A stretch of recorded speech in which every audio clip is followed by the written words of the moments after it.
Now, The Hunt Palmer Show. He needs care and treatment.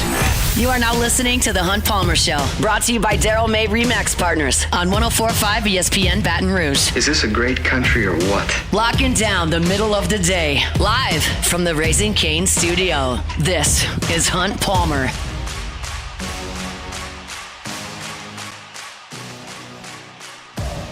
Welcome in! Hunt Palmer coming to you from the Raising Cane studio downtown in the capital city on this Monday. It means we're brought to you by Guarantee Health Solutions. Got Jordan Kitchens, Cassie Spazzali back there on the ones and twos. Busy weekend to react to here on campus at LSU and up in Indianapolis. Have some Saints flavor from the Combine, certainly some LSU flavor from the Combine. LSU baseball wins 3 games. LSU women's basketball finishes the regular season with a win. Men's basketball does not.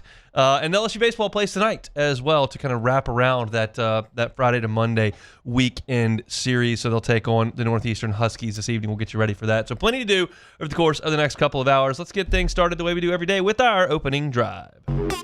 Welcome to the big league. It's time for Hunt's Opening Drive, presented by Fabry Chevrolet GMC in St. Francisville. Let's start over at the box. LSU wins all 3 games this weekend, which quite frankly, when I put the numbers to it this morning, is a miracle. I don't think Nate Yeske or Jay Johnson would call it a miracle. I think they would suggest it was great pitching, and I would suggest it was great pitching too. But when you play 3 games over a weekend and you go 2 for 24 with runners in scoring position, that's an .083 average, and you win all 3 games, that's a miracle. And so we are going to get to the offense because I've got a lot of numbers. I am not ignoring the offense we saw from LSU the last 3 days. The offense stunk for 3 days. It was terrible. It was really, really bad. These 2 teams, Dartmouth and Northeastern, came in with very, very poor pitching numbers. And LSU did not swing the bat really well for 3 days. I'm not going to ignore that, I promise. It is in the next segment. I got numbers. I've got thoughts. We heard from Jay Johnson after every game. We will get to that. I don't think it's the story. To me, the story is very, very, very simple. It's the pitching. That's not me being a homer. That's my honest analysis of the 3 games I watched over this weekend, and I can't go anywhere to start this discussion without going to yesterday and what we saw from William Schmidt. I have not hidden from this at all since October through January to now. I think Kason Evans and William Schmidt are the key to this team reaching its potential. I think they're the key. And Kason Evans was brilliant start to finish as a freshman. William Schmidt had very high highs in the midweek mostly as a freshman and had some very low lows as a freshman. And so there was more growth and development that had to come from Schmidt as opposed to Evans entering their sophomore year. Both needed to take big steps forward. Evans had to go from lockdown bullpen guy, 2 innings here, 3 innings here, to, hey, here's the ball on Friday night, go get me 18, 21 outs. Schmidt had to go from, yeah, nice job against Nichols. I like the way you threw it against Northwestern State. You got to now go get Vanderbilt out. They're big steps, and you can't just do it overnight. And William Schmidt, I thought last week in Jacksonville had a good outing. But I came in here on Monday and I said, it's good. But a couple walks, wild pitches, big misses at times. Like, it's a step in the right direction, but I need a little bit more. And I told you last Monday, I'm grading on a championship curve here. 5 shutout innings away from home for a guy making his second weekend start is objectively a very good thing. But I'm grading on a championship curve. And I'm also grading on a curve that his talent level forces me to grade on. So I was probably tougher on the grading scale last week on Monday than most people would have been. But I sat in the press box yesterday and watched him for 7 1/3. That is a step forward. That is a guy who has progressed. His biggest issue has been command. I have given you this stat 30 times. I've given it to you once. Last year, he got 6 outs in SEC play. He walked 11 guys. Falling behind in 3-ball counts. Getting into trouble by missing the strike zone. He goes into the 8th inning yesterday against Dartmouth. he saw 3 3-ball counts, and he got all 3 of them out. But 3 3-ball counts for Schmidt yesterday. That is the same if you're playing Dartmouth or if you're playing the Dodgers, throwing it over the plate. And the guy that I saw yesterday, I saw him landing the breaking ball for strikes when he wanted to land it for a strike. I saw him burying the slider when he needed to strike out. I saw him pumping the fastball in consistently at 95, 4 strikes. I saw a guy that was in complete command of what he was trying to do out there. He 12 up, 12 down in the first 4 innings. 12 up, 12 down. And then he found his way into a little bit of trouble for the first time in the 6th inning. He gives up a single. It was a leadoff single, hopper through the left side, through the right side, and then he throws a pickoff throw away. So all of a sudden, you've got a runner on second and nobody out, and you're in a tight game. It's 2-1. I mean, 2-0. 2-0. And Schmidt immediately strikes out Puig, immediately strikes out Banez, and then gets a chopper to third base. So the first time all day he had to elevate his game, immediately gets 2 strikeouts. Come back out in the 7th, gets a fly ball, then gives up a ground ball single. Fly ball to center field. You got a runner at first with 2 outs. Then he throws a wild pitch. It's really his only big miss of the day, wild pitch. So now, again, you've got a runner on second with 2 outs. Slider strikeout. He elevated immediately both times he got in some trouble. Now, he told us after the game that he was a little bit fatigued when he went back out for the 8th. And that's a good thing. You got to build up to that. There's one thing I very, very much do remember about Cade Anderson's beginning to the season last year, that he was losing some ticks on his fastball toward the end of his outing. He didn't tell us he was fatigued because Cade was never going to give you answers at all. But William Schmidt said he was a little bit fatigued. And that's okay because he went out there after 87 pitches, finished the game with 95 pitches, and that's where he needs to be right now. You get one more pre-conference. If you can get that pitch count up to 95 again, you're ready to go in Nashville the next week. But from a command stuff, from a stuff perspective, he was sensational yesterday. And that looked like to me. Sometimes, I wrote this in my post-game story at LouisianaSports.net. You can look at a box score or a line score, and sometimes it tells you the truth, and sometimes the pitching doesn't match the paper. Like, I've seen times, like Kason Evans last week in Jacksonville. He gave up 3 in that inning in the 3rd. Was it a bad inning of pitching? Not really. They grounded 1 through the left side. They hit a swinging bunt that his catcher threw away. Like, it wasn't that bad, but the line score ultimately didn't look that good. And there are some times where the opposite is true. You give up some line drives at people. Guys miss home runs by a couple of feet on the foul pole. You give up a bunch of deep warning track fly balls, and maybe you get away with not pitching your best, and the line scorer says good. On Sunday for William Schmidt, the pitching matched the paper. I watched it. I saw the line score. It was brilliant start to finish. That was exactly what I was looking for. If you were listening to the show on Friday, I said, here's what I want from Friday's game. I want Kason Evans to shove Dartmouth in a locker. I want him to dominate them. And he didn't necessarily do that to a T. He was okay. He wasn't dominant. This was dominant. Schmidt was the story this weekend for sure. Now, I'll briefly touch on the other 2 starters here in our first segment. I'll go to Kason Evans. You look at his line, 5 1/3, 2 hits, 2 runs, 3 walks, and 10 strikeouts. 10 strikeouts is great. It's Dartmouth. That's apples to oranges when you're talking about SEC play. But 10 strikeouts is good. But what you can't have is over the course of 5 1/3 innings, he started 6 innings. He issued 3 walks. 2 of them were leadoff walks that came around to score, and he threw 4 wild pitches. That's not fine enough command for an ace. It doesn't mean you can't get that. And it's not like Kason Evans was wild last year, and the outing wasn't bad. He pitched into the 6th inning. He gave up 2 hits. He struck out 10. It's not bad. It's just not exactly what you're looking for. I did like the strikeout numbers. I will say that. I like the fact that he was tough for Dartmouth to hit. Now you can't issue leadoff walks. You can't throw 4 wild pitches. I'd like some help from my catcher in those instances, sure. But still, it's just not quite what you want. But I thought Cooper Moore was sensational. What I love about Cooper Moore is that he just throws it over the plate. It's not the most dominant stuff you've ever seen. It's an average at this point, Power 5 fastball, 93-ish average. Not bad, average. It is a plus changeup that he throws for strikes, which makes the fastball play up a little bit. And then he doesn't throw the breaking ball for swings and misses a ton. It's his third pitch, but he does get a lot of strikes with it. He's not afraid to throw it 0-0. He's not afraid to throw it 1-0. He's not afraid to throw it 1-1 and just kind of get a strike where they may not be looking for that pitch. And I thought he was very, very good. He pitched into the 8th as well. He struck out 10 as well. He only gave up 3 hits, just the 1 home run to right field. And also, which is important, he got that pitch count up to 104.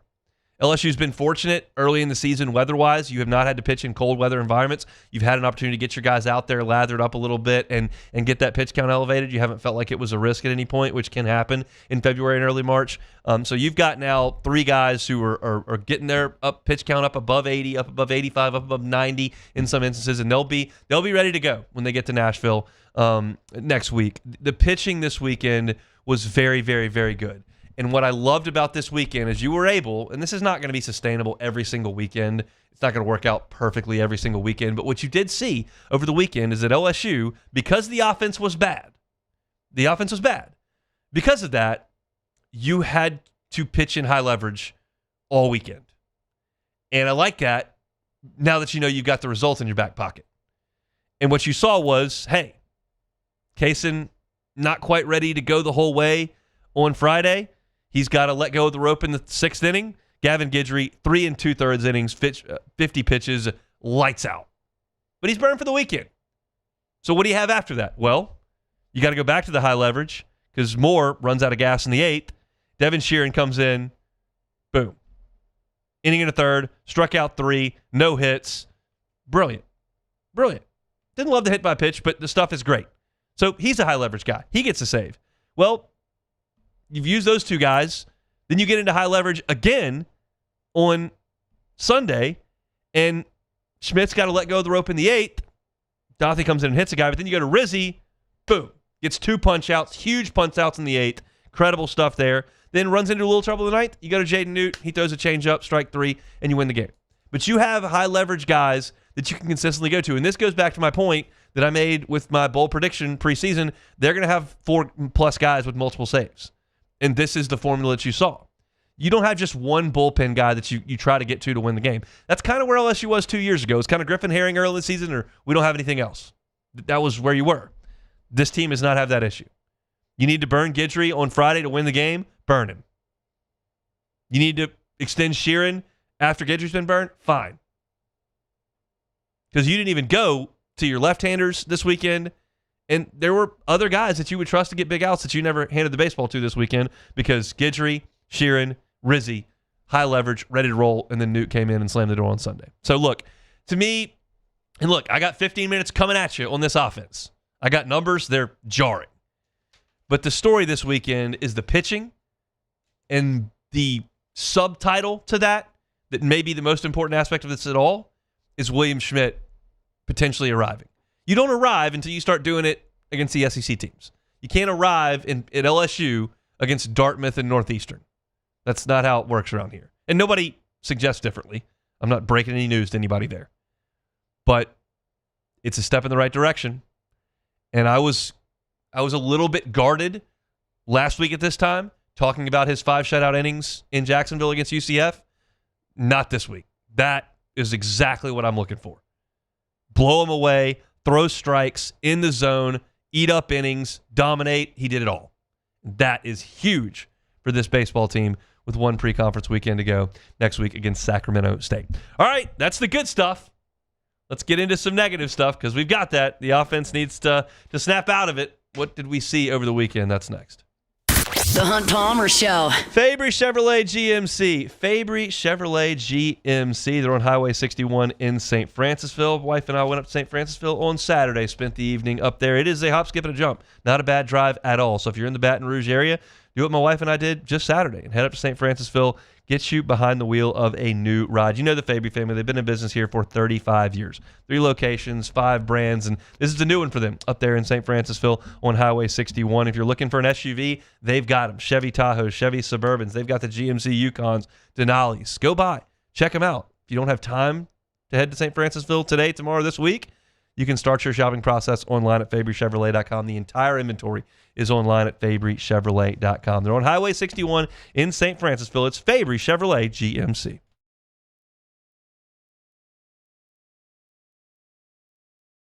At Bayou Automotive, we believe in a sales process that puts you first. We want you to experience an easy purchase with clear pricing and great service. Let Bayou Ford and Bayou Chrysler Dodge Jeep Ram be your trusted partners in finding your perfect vehicle. The crew at Bayou Automotive is going to do right by you.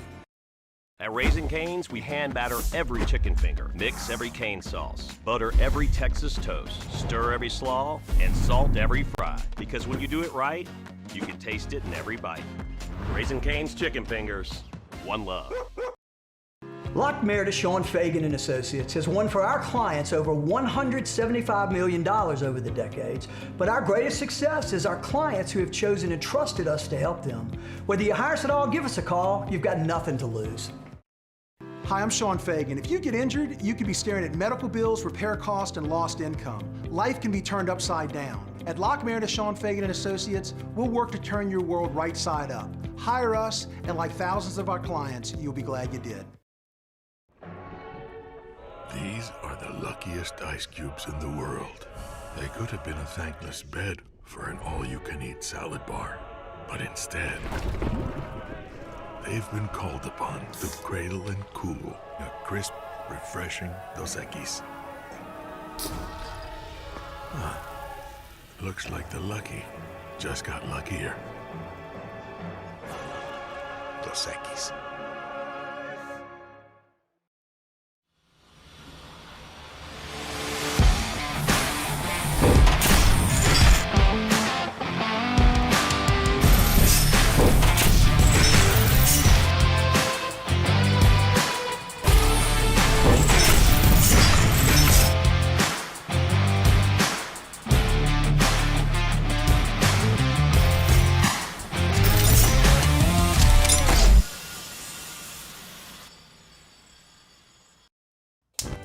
Looking for cleaner energy? Propane is energy for everyone. And when you're cooking with clean, affordable propane, you're cooking with gas. In the wintertime, nothing heats a home like Louisiana propane. And when you need hot water, propane's got you covered. Oh, and you won't regret that propane generator when the power goes out.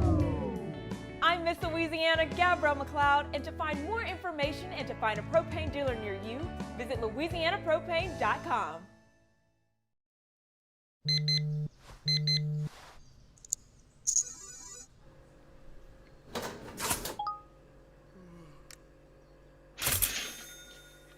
Sometimes you ignore the signs, even when they're right in front of you. Problem gambling isn't always easy to spot. Know the signs, set your limit. You're listening to The Hunt Palmer Show, brought to you by Guarantee Health Solutions. Guarantee Health Solutions, guiding healthcare forward. GuaranteeHealth.com.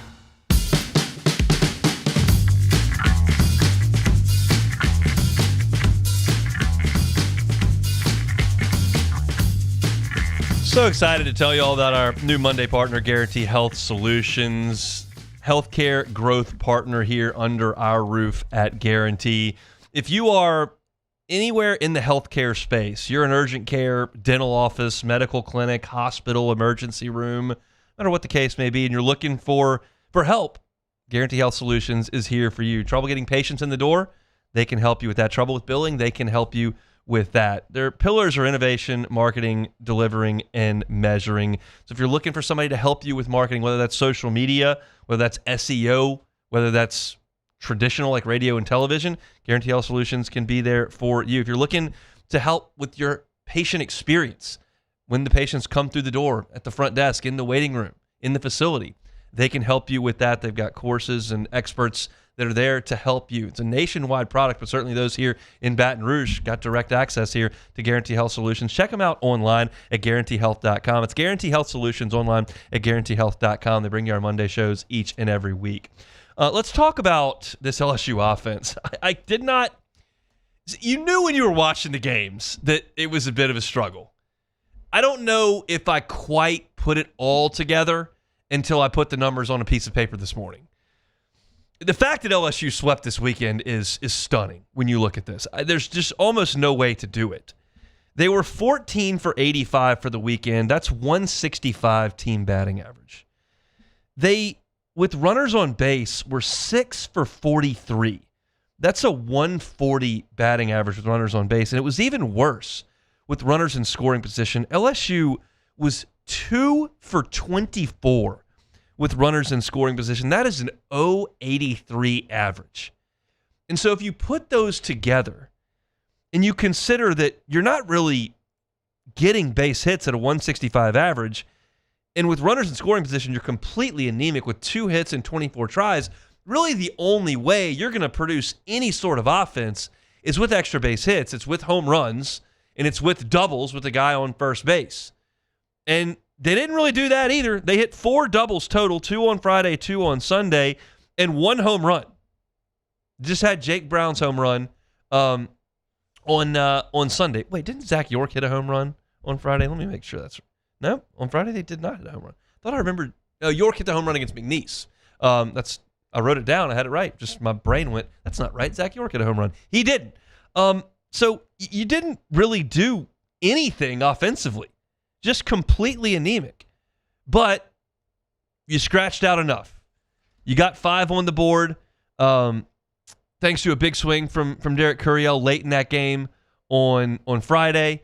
You only needed 3 on Saturday. I mean, you look at the box score on Saturday, no one in your lineup had multiple hits. Nobody. It was Cerna had 1, Caraway had 1, Simpson had 1, York had 1, Brown had 1. But that was enough to get it done because Cooper Moore and Devin Sheeran were so good. And then you had your second consecutive Sunday shutout with Schmidt, Dathi, Rizzi, and Newt on Sunday. So all you needed was just a paltry 3 spot to get it done. I looked at some of LSU's key producers. I mean, Derek Curiel was 2 for 12 on the weekend. Stephen Milam was 1 for 10 on the weekend. Zach York was 1 for 10 on the weekend. Cade Arambidi was 0 for 7 on the weekend. I mean, that group, Curiel, Milam, York, and Arambidi, that's going to be a really, really key piece to this offense right in the middle of the order. They were 4 for 39. That's a $103. It's just not a lot offensively for this team. I think you could try to determine why this happened over the weekend. There may be some credence to the fact that these guys have been keyed up for 94, 96 for all of their preseason and some of the early season. You saw some of that last week in Jacksonville. And I saw some decent velocity from Milwaukee, if we're being honest. Kent State had a midweek guy that was running it up there 94. And there were some lesser fastballs here. Maybe timing was a bit of an issue. That can happen. And maybe it's just a situation where guys are just missing some pitches. Like Jay Johnson was asked about this after every game.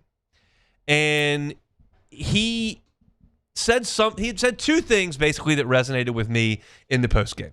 The first was, he said maybe it's a little bit of quote unquote that's baseball, and I'm continuing Jay Johnson's thoughts here, not Hunt's. He said, but I hate that because I always feel like you can prepare and you can attack and you can do things better. And I respect that as a coach, but I also understand watching baseball as often as I do.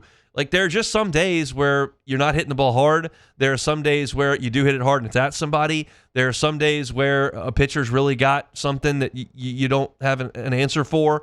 You're just not going to hit 56 times out of 56 games. And so sometimes it's just baseball. And then there's the thought about approach. And one of the things that irritates me more than anything in this business that I'm in is when I hear people consistently maligning approach. Unless you definitely know what the approach is, I have trouble maligning it. Just because someone flies out to center field doesn't mean that guy's trying to hit a home run or trying to do too much. He might have put a good level swing on it and hit it 3 stitches low, and he popped it up. He might have had a great scouting report that this guy always throws 2-0 fastballs. And the guy threw a 2-0 changeup, and he didn't quite see it, and that's why he got out in front of it and popped it up. Not that, well, I got to hit a home run here because we're not swinging. Like, I sometimes struggle with the approach. If you don't like a hit and run call, well, I know what the approach is there. If you see a guy reach out and hook one when he's really needs to hit the ball the other way based on where the runners are, like, you can criticize that swing. But just the blanket approach thing drives me nuts when you're analyzing things. You want to criticize a team for 3 sacrifice bunts over the course of 9 innings? That's an approach. That's a plan. It's evident. It's obvious. You can critique that for sure. But just because LSU goes out there on Sunday against Dartmouth and they get 4 hits and score 3 runs and they flew out too many times, don't sit there and say, well, they're all trying to hit it over the fence. I don't like it. Because Jay Johnson's not going to allow that. And I just don't think Derek Curiel is going up there trying to hit homers. Have you watched the guy hit for a year and a half? I think it's just a situation where you had kind of everything clicking for 2 weeks. Everybody was swinging it for 2 weeks. And then the next week you came out and you didn't swing it. And it's just usually you got 4 guys up and 4 guys down. You usually don't have 8 guys up and 1 guy down and then 9 guys down. But you didn't really have much. Jake Brown stepped up yesterday. He got the big home run early, got a 3-2 curveball. I asked him about it after the game. I said, were you looking for a 3-2 curveball or you saw it? And he said, no, I just pick up spin. And it was up. I tweeted that it was actually down. Then I saw the replay. That was my view from the press box. It looked like he kind of got down into his knees and hit it into the right field seats. Then I saw the replay and went, nope, that wasn't down. It's a reasonable pitch because it's a breaking ball 3-2, and you're thinking you might steal one from him, but it was a little bit up, and he didn't miss it. So that was great. And then he hits the ball over the center fielder's head for the run-scoring double after the error that allowed Curiel to reach base. So Brown helped you out yesterday, and you wouldn't say that he was in a slump. He did his thing. But a lot of the other guys are not, and that's just tough. But here's the deal. They've got another week before they go to SEC play, and this thing can change instantly. It's difficult to take these 3 games and do anything but kind of hand wave them as an analyst, as a fan. Jay Johnson's not going to hand wave them. He said he's going to live in the cage. You're not going to see the LSU players hand wave them, but me analyzing the situation, why can't they hit Northeastern and Dartmouth? I'm going to hand wave it a little bit because I know what kind of a college hitter Zach York has been for 4 years, and a lot of it is against teams like Northeastern and Dartmouth. So I know what he is. I know Stephen Milam can hit. I know Derek Curiel can hit. I know Jake Brown can hit.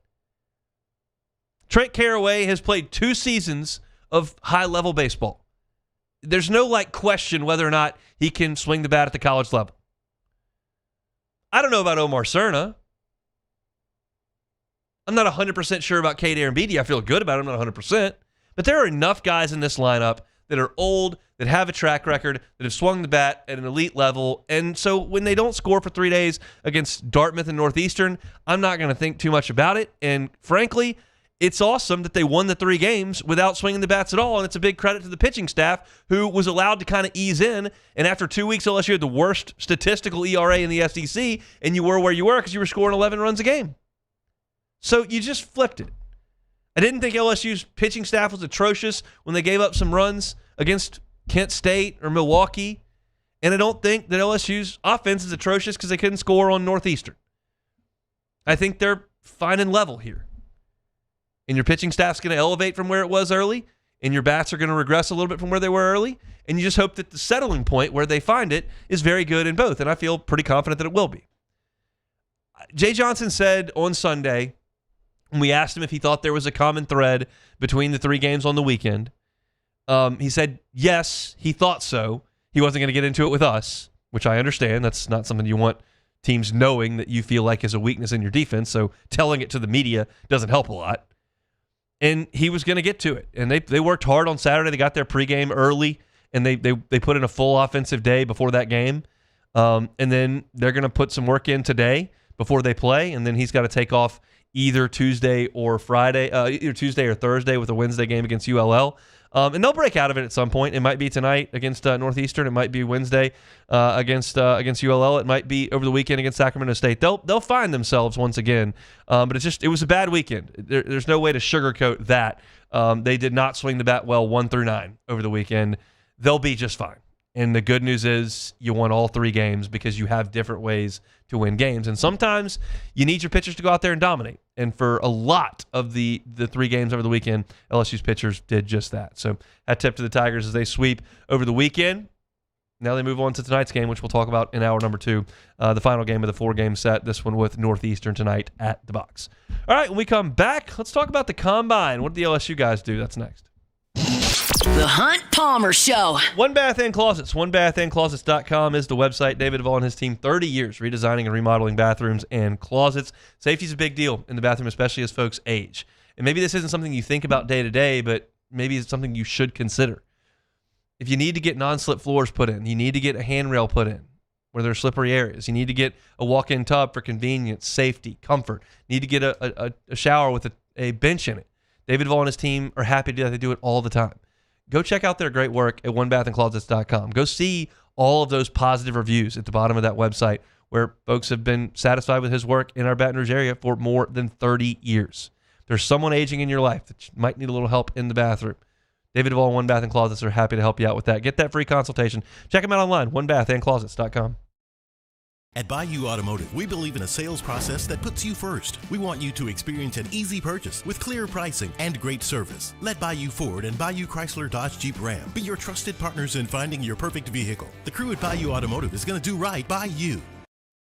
At Parrish, we bring the same commitment to your home that champions bring to the game. Do business with someone you know. Parrish Construction and Roofing.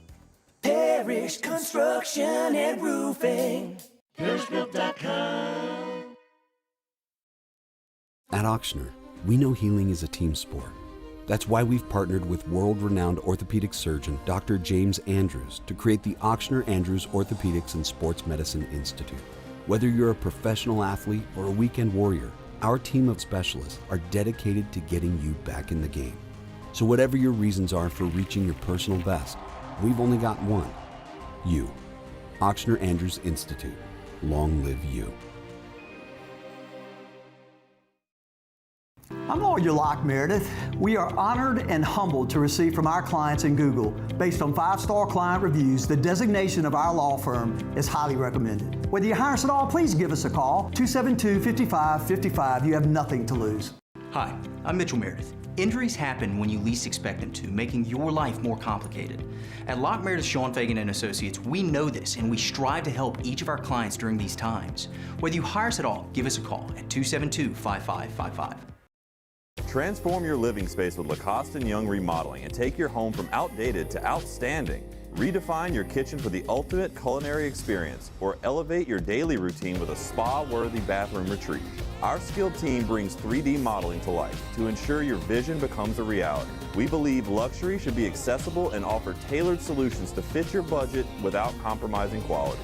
So contact us today for a free estimate. Lacoste & Young Remodeling, providing perfect solutions for your dream home. Looking for cleaner energy? Propane is energy for everyone. Propane water heaters are very cost efficient, and the savings are even greater with a tankless propane water heater. We all know that Louisiana propane is a safe and environmentally friendly fuel. So why not go green while you save some green? I'm Miss Louisiana, Gabrielle McLeod, and for more information, visit louisianapropane.com. If your office is experiencing performance issues like slow networks, jammed printers, or disappearing files, Advanced Office Systems may be right for you. With powerful IT solutions, print management, document imaging, and security systems, they help offices regain confidence naturally. Side effects may include uncontrollable efficiency, smoother workflows, and a sudden burst of office joy. Say goodbye to those emotional breakdowns. You're listening to The Hunt Palmer Show, brought to you by Guarantee Health Solutions. Guarantee Health Solutions, guiding healthcare forward. GuaranteeHealth.com.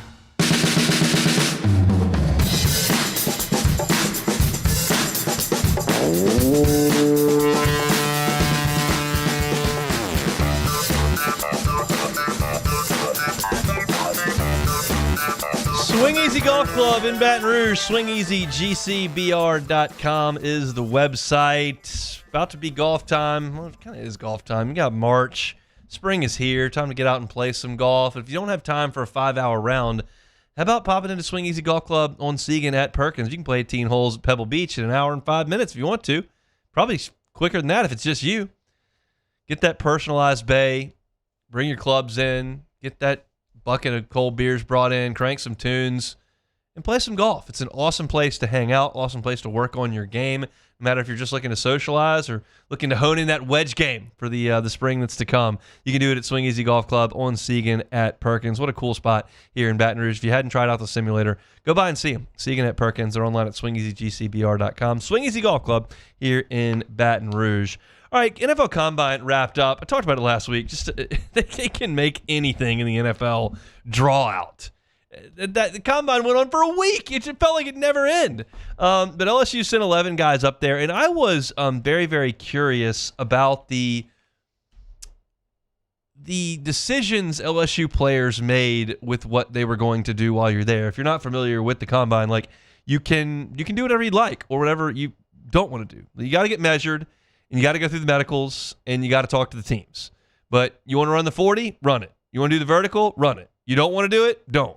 Don't see any need to do the bench press? Don't need to. Don't want to do anything? You don't have to. And that's what a lot of LSU's players ended up doing. Garrett Nussmeier did not work out as far as the testing goes. He threw, but he did not work out as far as the testing goes. Nothing for Mansour Lane. I didn't think he should do anything. Nothing for Harold Perkins. Nothing for Jack Pyburn. Nothing for Patrick Payton. Those guys did not elect to go through the drills. I was surprised not to see Harold Perkins go through any sort of drills because what his best attributes are as far as a prospect are his athletic traits.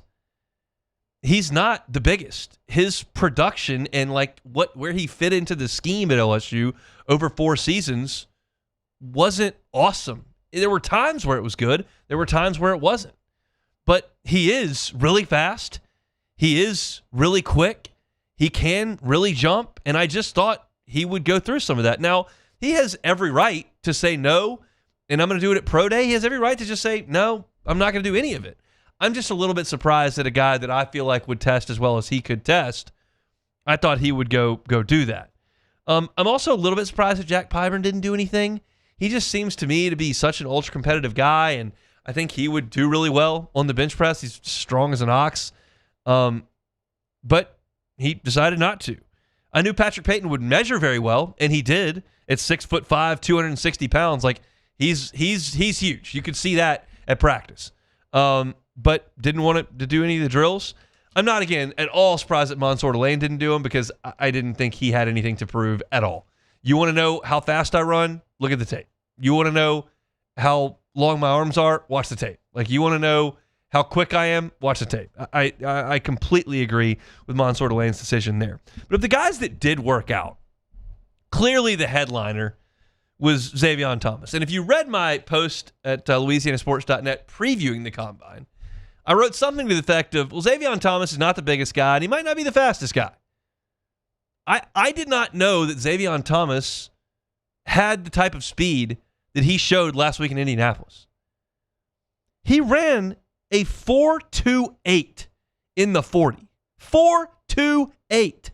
The second fastest time of the entire Combine. I mean, I watched him. I watched him run kicks back. I watched him run punts back.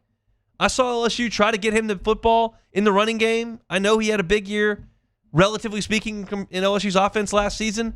4.28 I didn't have. If you asked me to go through the LSU wide receivers from the 2025 roster that had the best chance to run a 4.28, it would have started with Chris Hilton. No, it would have started with Jelani Watkins. It would have been Chris Hilton. It would have been Barryon Brown. It would have been Phillip Wright. Then it might have been Teron Francis before Xavier Thomas. Like, I did not know he could run that fast. And I told y'all last week, Jake Flint, who was the strength coach for the last few years, told me the fastest guys, and they monitor these guys from a miles per hour perspective. They don't do the 40, but they monitor them from a miles per hour perspective. He said the fastest 4 dudes were Hilton, Brown, Jelani Watkins, and Phillip Wright. And Thomas is the guy that runs the 4.28. Awesome news for him. That was great stuff. He had a 36-inch vertical, but the 4.28 is going to be loud, and hopefully he gets a chance with that. 4.41 is a damn good 40 time, but I'm confident that Chris Hilton is going to be bummed flying back from Indianapolis because that's his deal. And I told y'all last week that I was hoping that he would go to Indy and he'd be the fastest guy there. His story is an admirable one of coming in, putting the work in, dealing with adversity time and time again, gets an opportunity in the All-Star game circuit after his season is over, goes out there and plays in 4 All-Star games, goes to the combine, and I was thinking low 4.3s. And he goes 4.41. Now, he's going to run again at Pro Day, and hopefully you get a better time than that. But I thought for sure that he would be in the 4.3s. And that comes from somebody that knows that when we constantly talk about how somebody's got 4.3 speed, they really don't, because you look at the combine and very rarely does anyone have 4.3 speed. But Chris Hilton's a guy I thought would have 4.3 speed.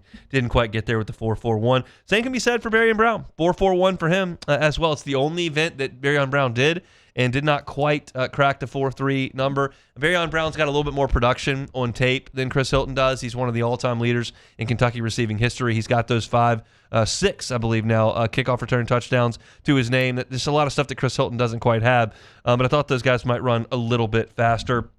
Aaron Anderson goes for a 30-inch vertical, a 9.5 broad. He did not run the 40 either. Curious how many of these guys do decide to run when they get to a pro day here in a few weeks in Baton Rouge. The other guy that didn't shy away from really anything, Bauer Sharp, went out there and did his thing. He ran a 4.63 at 6'5", 249 pounds. It's a big man at 4.6 40. He had a 35-inch vertical, which I thought was pretty good, a 10-foot broad jump, and did 20 bench press reps. That was on the low side for the tight ends, 20 bench reps. But Bauer Sharp's a pretty good athlete, and I thought he showed that.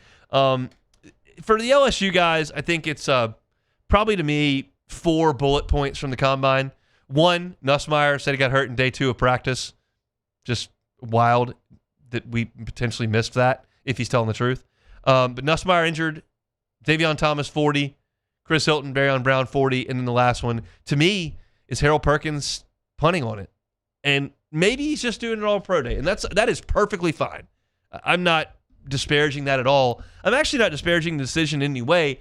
I'm saying that I'm surprised by the decision. I figured that Harold Perkins would go out there and put some really good numbers on the board, and decided against that. So that's certainly his prerogative, certainly his representation's prerogative. Didn't quite happen. But a lot of LSU guys up there, and now their attention turns to pro day here in a couple of weeks, and then NFL draft, to be honest, pretty quickly. It's always right there toward the beginning of SEC play in baseball, and so you're getting there 1 week at a time. It's a process that just seems like it takes forever, and it really does. I'm sure it takes even longer for those guys who are getting up, just learning how to do these drills every day at the various training camps throughout the United States. But the LSU guys go out there, and not a lot of activity. A lot of guys sitting it out. Garrett Nussmeier, Mansour Delane, Harold Perkins, Jack Pyburn, and Patrick Payton. Oh, the last one I didn't get to was A.J. Halsey, 4.52 in the 40-yard dash. I think that was a good time for A.J., who clocked in at 6 feet and 215 pounds. So hopefully his name is called rather quickly in the NFL draft. That's a look at the NFL Combine. When we come back, we'll wrap up hour number 1 here on this Monday edition of The Hunt Palmer Show. The Hunt Palmer Show. Lifetime Roofing, LifetimeRoofingLA.com. That's LifetimeRoofingLA.com. Baton Rouge-based roofing company, but they service the entire state of Louisiana, plus over into Houston and the Texas area. Look, if you were looking for gutters this spring, Lifetime Roofing can do them. If you were looking for siding, for windows, Lifetime Roofing is happy to do it. And of course, their bread and butter, where they started, that is the roofing side of things. Maybe you're looking to sell your home, but you feel like you might need to put a new roof on it to improve the resale value.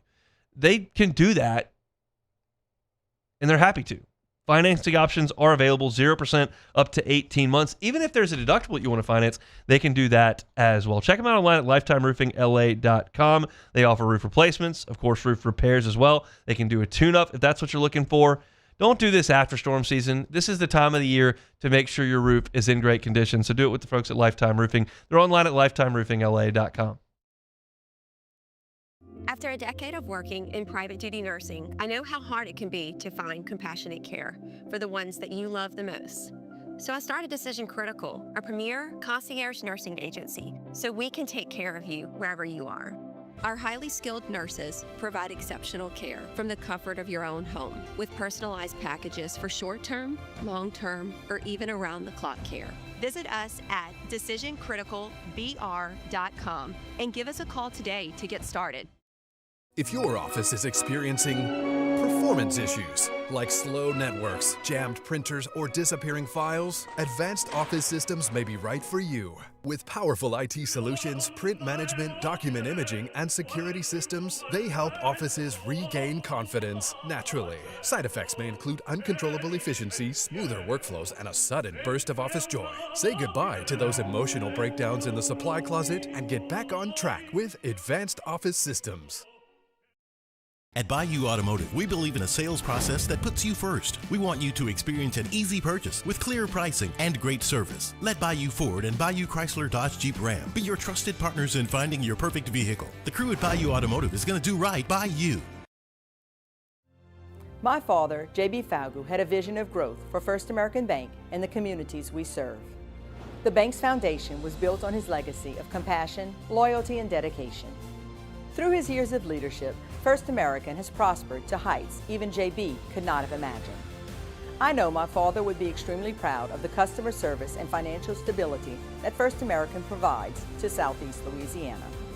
We continue to thrive because of the legacy of JB Falgu. I'm lawyer Collins Locke Meredith. Among the most important factors to consider when you're hiring an injury attorney is trust. You trust your attorney will put your interest first, treat you with respect, fairness, and honesty. You trust them to be there for you when you need them. At Locke Meredith, Sean Fagan & Associates, thousands of clients have trusted us to represent them, and for good reasons. Please visit us at LockeMeredith.com to learn more, and whether you hire us at all, give us a call at 272-5555. You have nothing to lose.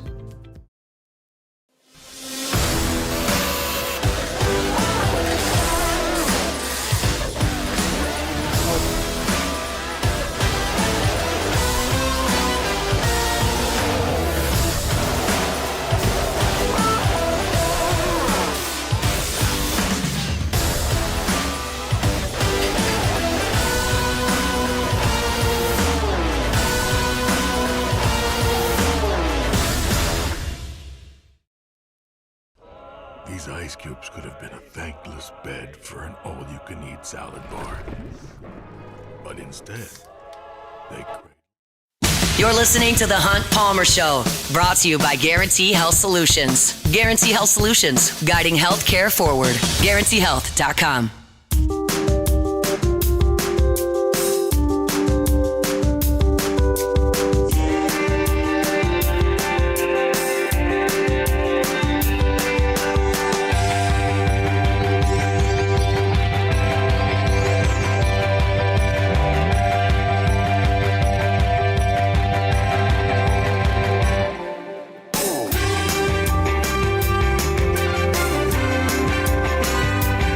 Closing up hour number one here on a Monday edition of the Hunt Palmer Show. Appreciate y'all being with us here to kick off your week. Hope that work week's off to a good start.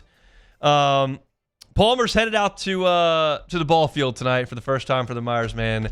I'm just not sure the Bombers are going to be putting a prolific effort out there offensively or defensively tonight. How? It's a good day. So, I mean, the weather's going to be nice. Well, it's not really a weather thing. It's a 4-year-old ability thing. They are very poor players. Very poor players. Poor fundamental understanding of the rules, poor bat handling skills. Okay. Not a lot of team speed out there. It's like at least a little team infield chemistry? defense, a disaster. Team chemistry, not even that good. Oh, man. I don't know if a lot of them know each other's names. Okay. All right. There's no little Bryce Harpers running out there? Not to my knowledge. Okay. Doesn't look like it. We've had one practice. There was a lot of wrestling on the infield. Oh, man. There was some fear of bugs. Myers man included in that one very much.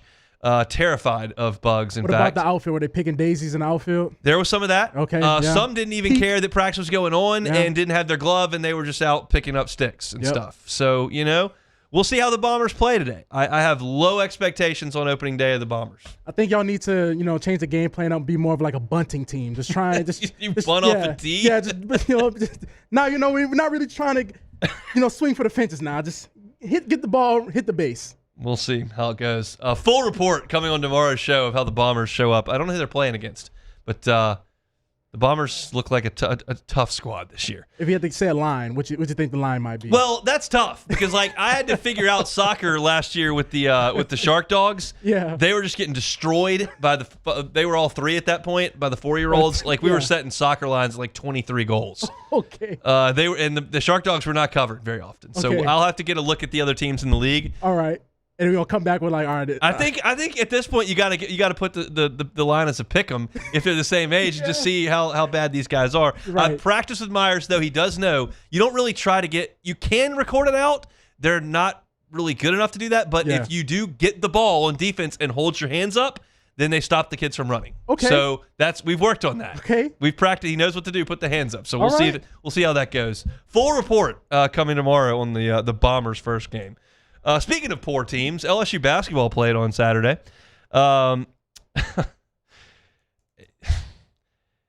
They've gotten blasted on their home floor by Oklahoma and South Carolina, who are just not good. And Oklahoma goes out there and starts throwing them in from 3. I was looking at the box score. I didn't write the post game because we had a dinner on Saturday night, but it sounded like they made a ton of threes in the second half. And turns out, they made 6 threes in the second half, 6 for 15, 40% in the second half. Like LSU technically did some good things. They were on the glass, but when McKinnon doesn't go nuts, and McKinnon did not go nuts, he was 6 of 20 from the floor. He got his 17 points, but it took him 20 shots to get there. Jalen Reese, who had played really well, just didn't do anything from a field goal perspective, just 1 for 10. But they just don't defend, and they let Oklahoma get wherever they wanted to go and do whatever they wanted to do. And Oklahoma shoots 48% from the floor. They were 39% from 3, 17 of 18 from the line, and LSU only turned them over 8 times in the game. Here's a problem that I have. And I talk about the basketball team for like 10 minutes a week. We do 10 hours of radio. Basically, after they play, I give you 5 minutes on the games. And one of the things that irritates me is that I don't, for the last couple of years, I could not try to establish for you an identity of what this basketball team is trying to be or what this program is trying to be. I don't know if they're supposed to be a really tough defensive team. I don't know if they're supposed to be a team that plays really fast. I don't know if they're supposed to be a team that's really good offensively in the ball screen game. I don't know if they're trying to be a team that's just an elite shooting team. I don't know if they're trying to shoot more threes than the other team. I don't know. I don't know if they're trying to get to the free throw line. There's nothing I can point to over the last 3 seasons. I don't even count the first year. Over the last 3 seasons, that we go, this is what the goal is here. Like even if you're not good, usually I can tell what the goal is trying to be. You cannot be good at it, and that just didn't work. Like I know what Chris Beard's trying to do in Oxford. They're trying to be a really good defensive program. It's what he did in Texas Tech, it's what he did in Austin, and they stink on defense this year, so they're terrible. They had lost 10 games in a row before they won over the weekend. But at least I know what they're trying to do. A&M had a really good stretch early this season. They've had a bad stretch of late.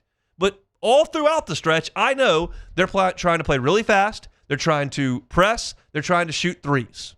Like there's a very obvious cultural existence there. And maybe I'm missing it. I would allow for that. I just don't see it. I don't see what they're trying to do. By my eye, they haven't been really good at anything outside of they're really good this season with their full complement of players against overmatched teams. They looked great on offense for that. I didn't get a big enough sample size with Thomas against SEC teams to even assess if that was the case with this team. But I'd at least like there to be some sort of established identity, and I just don't see it at all. And you played a pretty poor Oklahoma team, and they came in and just whitewashed you. I mean, I looked at Oklahoma led for 36 minutes and 51 seconds. They led for 37 minutes of this game. They beat you on your home floor by 16 points. And oh, by the way, in doing so, in winning by 16 points, let me make sure I have this number right. They did not score in the last 3 minutes and 31 seconds of the game. And they beat you by 16 at home. No. And they're not good. They're not making the tournament. They're going to fire their coach. Porter Moser will be fired. No. He should be fired for that jacket-shirt combo he had going, dark on dark on Saturday. It was a tough look. But he will be fired, and they were up 20 on you with 6 minutes to go. Hunt, you tell me they didn't score for the last 3 minutes of the game and still won by double digits? 16. Holy smokes. Yeah. Holy smokes. It's just there was a 12-0 run in there with some threes. Got the lead up to 22. I mean, there's just not anything to dig into there. It's just not. So we'll see. They got 2 more, and then they'll go to Nashville, and then they'll play 1 more, and then we'll see what LSU wants to do with basketball. That's kind of what we'll see. So that's it for hour number 1 here on this Monday edition of the Hunt Palmer Show. I want to shout out the Highland Insurance Group, HighlandIG.com, HighlandIG.com. All your commercial insurance needs, home insurance needs, Highland Insurance. You can find them online, HighlandIG.com. It's the Highland Insurance Group, HighlandIG.com. The Hunt Palmer Show. And I'll tell you about Chevy. Fabry Chevrolet GMC, Fabry Chevrolet GMC, Highway 61 in St. Francisville. They've been open under that new ownership, Fabry family, since October 1st there in St. Francisville. But you know the Fabry family because they've been at it for 35 years. And you know that you're going to get a quality buying experience. You know you're going to get customer service beyond the sale. And their service department also services all makes there at Highway 61 in St. Francisville. So go by and see them. Told you about trucks all February long, and they've still got great deals on trucks. If you're looking for a Chevy Silverado, they've got them in stock. Looking for GMC Sierras, they've got them in stock. Check out the website at FabryChevrolet.com, and you'll see the full line of vehicles. All of it is online. They've also got incredible SUVs. You're looking to get into a new ride this year. How about a Chevy Tahoe, Chevy Suburban, maybe on the GMC side, a Yukon or a Denali. They've got those available for you as well. And that entire inventory, as we said, is online at FabryChevrolet.com. Get by and see them. Highway 61 in St. Francisville or online at FabryChevrolet.com. When it comes to industrial construction, River Parish Contractors can do it all. Mechanical, structural, custom fabrication, specialized welding, and turnaround services. Strategically located in between Baton Rouge and New Orleans, we have the local team with the experience and commitment to safety to manage the most complex industrial projects. Period. Here's the deal. Partnering with us means your project is delivered on time, on budget, and most important, safely. River Parish Contractors, let's get building.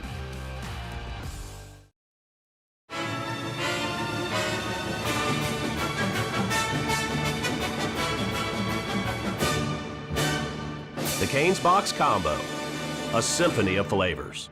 Raising Cane's Chicken Fingers, one love. At Bayou Automotive, we believe in a sales process that puts you first. We want you to experience an easy purchase with clear pricing and great service. Let Bayou Ford and Bayou Chrysler Dodge Jeep Ram be your trusted partners in finding your perfect vehicle. The crew at Bayou Automotive is going to do right by you. At Auctioner, we know healing is a team sport. That's why we've partnered with world-renowned orthopedic surgeon Dr. James Andrews to create the Auctioner Andrews Orthopedics and Sports Medicine Institute. Whether you're a professional athlete or a weekend warrior, our team of specialists are dedicated to getting you back in the game. So whatever your reasons are for reaching your personal best, we've only got one. You. Auctioner Andrews Institute. Long live you.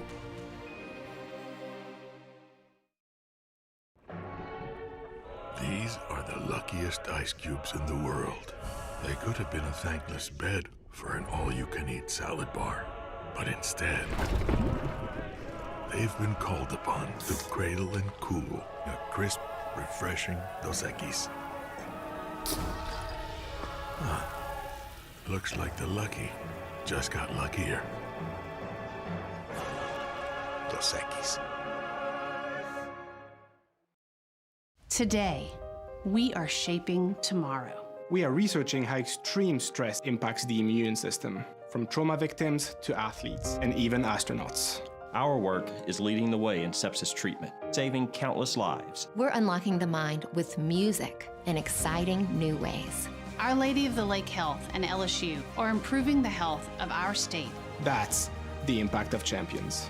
Imagine the impact we'll have on the future. Together, we roar. Flight by Yingling is raising the bar by crafting the next generation of light beer. With only 2.6 carbs and 95 calories, this is premium refreshment 6 generations in the making. Flight by Yingling. Raise the bar. Gulf Coast Bank and Trust is giving our customers the power to bank anywhere, anytime during this challenging event. And we're right there with you. Our mobile banking app is a smart way to manage your money and time. Gulf Coast Bank and Trust, the bank that cares about you.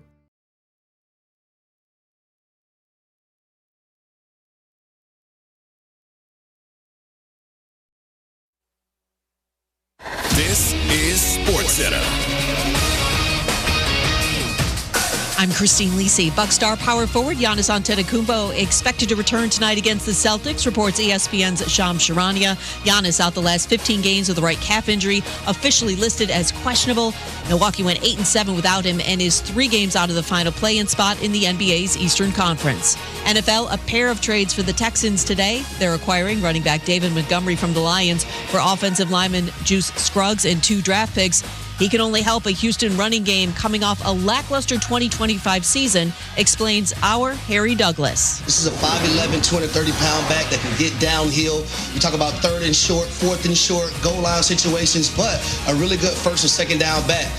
This player had 33 touchdowns total in the last 3 years when you talk about David Montgomery. So I love the fit for him to be in Houston, and also a guy that C.J. Stroud can rely on and turn around and hand the football to. Houston also agreed to trade starting right tackle Titus Howard to the Browns for a 5th-round pick. He'll get a 2-year, $45 million deal from Cleveland that starts in 2027. Confetti Craze 5-Hour Energy tastes like straight-up birthday cake. Vanilla, buttery, funfetti flavor in one tiny bottle. It's all cake, no sugar, and perfect when I need a quick, tasty caffeine boost. Get yours today at 5hourenergy.com or Amazon. Now, The Hunt Palmer Show. He needs care and treatment. You are now listening to The Hunt Palmer Show, brought to you by Guarantee Health Solutions on 104.5 ESPN Baton Rouge. Is this a great country or what? Locking down the middle of the day, live from the Raising Cane studio. This is Hunt Palmer.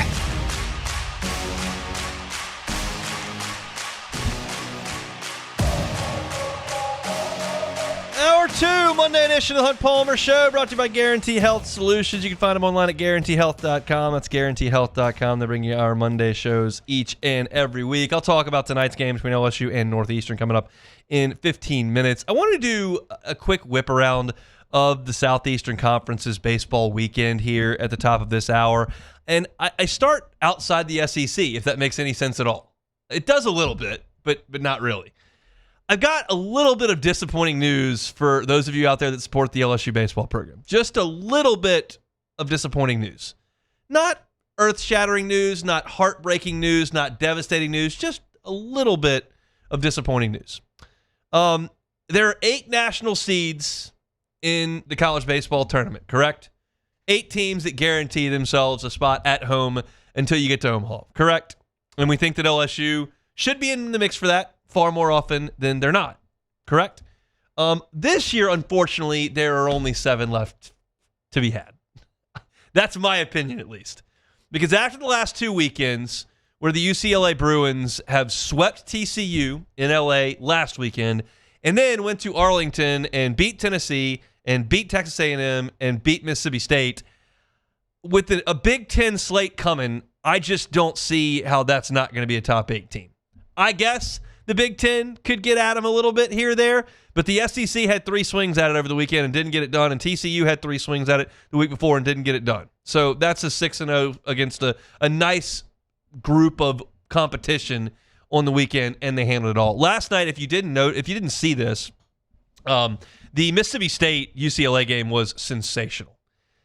Mississippi State had an opportunity to win the game. They started the winning run from first base, and hit a gapper that would have easily scored the run from first base to win the game, but it went over the wall for a ground rule double. So the runner had to go back to third, and then they didn't get it home. And they had a 2-run lead, and then they pitched to Rock Chalowski, and he hit a 2-run homer to tie the game. And then UCLA went ahead, had a big triple into the gap, and UCLA ends up winning the game in extra innings. It was a great game between 2 of the best teams in the country. Chalowski put on a show. If you're paying attention to Will Gasparino at UCLA, who was at Texas last year, transferred to UCLA, he's really the new piece to their puzzle, which was all sophomores last year. That team LSU played in Omaha last year was all sophomores, and they added Gasparino to it. He's got 10 home runs already. He's got 2 singles. He's got 10 homers and 2 singles. I think the number was 10 homers and 40 at bats for Will Gasparino. So he and Chalowski have been sensational for that group, and they're really, really good. They're really good. I said this in the press box yesterday to some folks we were chatting, and I've said this I think on the air. I just wasn't overly impressed with UCLA and Omaha last year. I know we were playing in Yosemite up there. Like, nobody could hit homers. It was really tough to hit. But, I watched them play a couple of games. I didn't think their offense played particularly well. I was not impressed with their starting pitching at all. I didn't think they were massively talented out of the bullpen. Like, I just didn't love UCLA that I saw in Omaha last year. Saw it with my own eyes. I was on the call when they restarted. Well, I was on the call that night when they hit Ianson in the first inning for some seeing eye hits, and then they came back and played the next morning, and they gave the ball to Case and Evans, and he carved him up. And I was on the call watching every pitch, and I just didn't love them.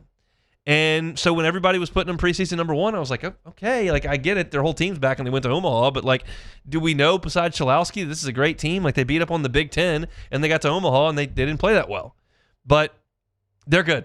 I've watched them I watched them against TCU for a few innings. I watched them a little bit over this weekend. I watched them last night, and yeah, they probably should have lost the game last night to Mississippi State, but they're really good. And they punked Tennessee and they took it to Texas A&M. And they played a classic with Mississippi State and got it done. So with what they've done in the pre-conference, the talent level that they have, and what they're going to play week in and week out in the Big Ten, they're going to be a top 8. So you're playing for one of the 7 spots that are left. As far as the rest of the weekend for the SEC, kind of a stunning development with LSU's first league opponent. LSU will go to Nashville next week. Not this coming week, that's Sacramento State, but the next one. They'll go to Nashville to play Vanderbilt. Vanderbilt's scuffling. They lost all 3 games this weekend to Cal Irvine, Arizona, and Oregon. None of those programs are terrible. None of them are awful losses, but if you lump them all together, that's not a very good run. I mean, to lose all 3 games. And Vanderbilt hit a lot of home runs early, which had people pretty excited because that's a team that has not had the power and the physicality offensively over the last few years. Even though they were the number 1 overall seed last year in the tournament, they still weren't a great power-hitting team. But they came out of the gates and they hit some homers and they run-ruled Texas Tech. But they went 1-2 in the Shriners Classic in Arlington. The Texas Tech win was their only one. They lost to TCU and they lost to Oklahoma State. And they took care of their business against Eastern Michigan and Marist. But they go back out to Vegas and lose to Cal Irvine 9-4. They scored 1 run on Arizona, lost 5-1, and then lost to Oregon 6-4. So just not a lot of punch offensively, not great on the mound.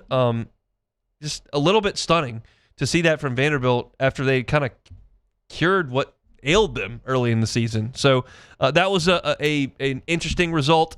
And the other interesting piece was that while, yes, Tennessee, Texas, and Mississippi State lost all 3 games to UCLA, they also played Arizona State and Virginia Tech, and they all won those games. So Arizona State and Virginia Tech went 0-3 because they lost all those games to Tennessee, to Texas, and Mississippi State. Texas A&M, I beg your pardon, and Mississippi State. So nice weekend for those 3 teams. Nice weekend there. Florida continues to absolutely own Miami. They went down 2 Coral Gables, beat them on Friday, beat them on Saturday, and then weather canceled the game on Sunday. They never threw a pitch on Sunday, so they win that series 2-0. Nice job there.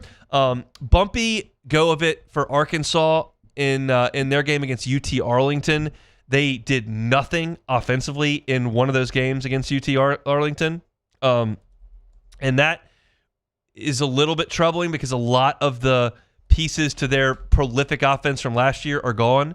Like Davalon is gone, and Wahiva Aloy is gone. Kuhia is back, and Cam Kojal is back, and Rydell Helfrich is back. But you're missing a lot of key bats from that lineup, and they just did not show up at all against Texas Arlington in that first game. They had been shut out until they scored 3 runs in the 9th inning to lose 4-3. But they bounced back and were good the last 2 games, outscored UTA 20-1 over the last 2 days of that. So a little bit of a bounce back there. And now you're going to get to a spot this weekend where it's just not a very compelling slate of games. You had the tournaments, you had Frisco, you had Arlington, you had Houston, you had Vegas, you had Jacksonville. You had a lot of tournaments that teams went and played in. You had the South Carolina Clemson series this past weekend where South Carolina was brilliant on the mound on Friday and then got dusted on Saturday and Sunday. They're not good at all. And then you had Miami and Florida. So you've had some compelling action Monday in week 1, week 2, week 3. Week 4 is very similar to the second to last weekend of the football season where everyone just plays Sam Houston State and Eastern Kentucky, and it's just miserable viewing. That's what you get with baseball this coming weekend. LSU will welcome in Sacramento State, who I don't know what they did yesterday, but I know beyond yesterday they were 3-1 against St. John's and then 0-6 against everybody else. So I don't know what Sacramento State's got, but that's a lot of what the rest of the league is going to do. I'll have my power rankings coming up on Wednesday, and I'll kind of give you my thoughts on it. I still think Texas is the best team in the league to me right now. Their pitching staff looks fantastic, and I think they're going to hit a little bit as well. I think LSU's right there in that mix, and then everybody else kind of got their warts, but they're still a really, really strong conference. You look around, and outside of Vanderbilt, everybody won their weekend. Vanderbilt and South Carolina, everybody won their weekend, and it's been a lot of that over the course of 3 weeks. So big picture for LSU's perspective, the league did its job in the non-conference, and you'll still get massive bumps, RPI and wise from the league from winning games in the SEC. Everybody's going to have a high RPI, and you'll have a lot of quad 1s and quad 2s, and that's what you expect. Every year's different, and like this past year in basketball wasn't as good in the pre-conference as the year before that. In baseball, which you'd expect because you're playing a bunch of northern teams and a bunch of teams that don't have nearly the resources sunk into this sport that you do. But the SEC handled its business over the course of non-league play, and you'll get big bumps in terms of the metrics when you start getting into conference play. I haven't even looked at the RPI at this point, which is completely worthless to look at. But I have no idea what LSU is looking at right now. I'd guess it's probably somewhere in the 40s. But It'll look good if you can win games in league play. The league has held up its end of the bargain now through the 3 consequential weeks of non-conference play, and now we just gotta power through one more, and then we'll be into conference play for good. So we'll start with tonight, LSU and Northeastern with a rare Monday tilt. I'll get you ready for it when we come back. The Hunt Palmer Show. Ochsner wants to remind you, take care of that ticker, right? Heart disease is the number 1 cause of death for men and women, and it's often preventable. But you got to do your part, right? Exercise. Eat that balanced diet with fruits, veggies, whole grains. Manage your stress and get sleep. Avoid smoking. Try to limit your alcohol intake as well. Your primary care provider is your partner in prevention. Blood pressure, cholesterol, overall heart health, those are things that they can manage if you get that appointment set up. So get your checkup. Schedule that primary care appointment at ochsner.org/brprimary. Small steps today can lead to a stronger heart tomorrow. Check with your doctors. Make sure you're on track for a healthy 2026. Find them at ochsner.org. I'm Lawyer Locke Meredith. If you're battling an insurance company because of a wreck not your fault and they're not calling you back or being fair, whether you hire us at all, give us a call, 272-5555, or email Locke Meredith, Sean Fagan and Associates. You have nothing to lose. Hello, I'm Collins Meredith. If you've been injured on the job, you'll likely have a workers' compensation claim, but you may also have a tort claim, which opens up significant recovery rights not normally available for a work injury. If this is you, call us or come see us at Locke Meredith, Sean Fagan and Associates.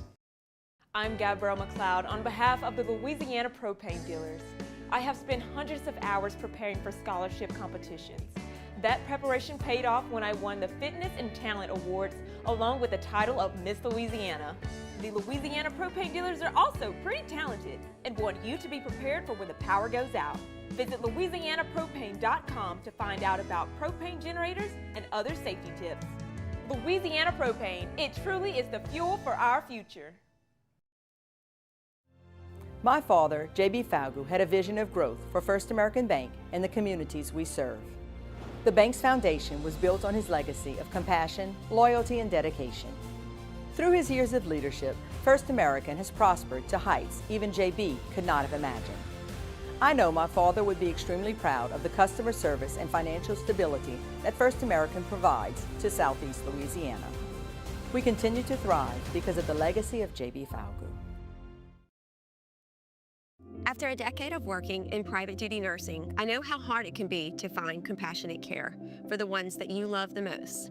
So I started Decision Critical, a premier concierge nursing agency, so we can take care of you wherever you are. Our highly skilled nurses provide exceptional care from the comfort of your own home with personalized packages for short-term, long-term, or even around-the-clock care. Visit us at decisioncriticalbr.com and give us a call today to get started.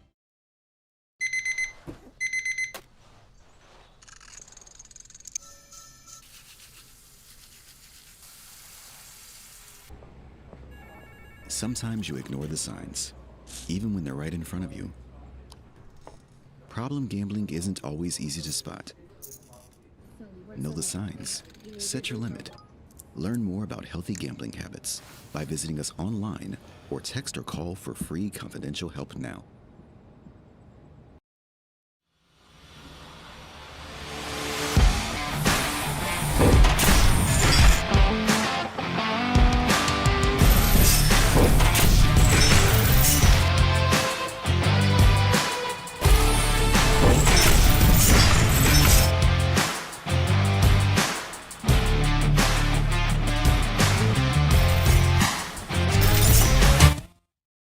You're listening to The Hunt Palmer Show, brought to you by Guarantee Health Solutions. Guarantee Health Solutions, guiding healthcare forward.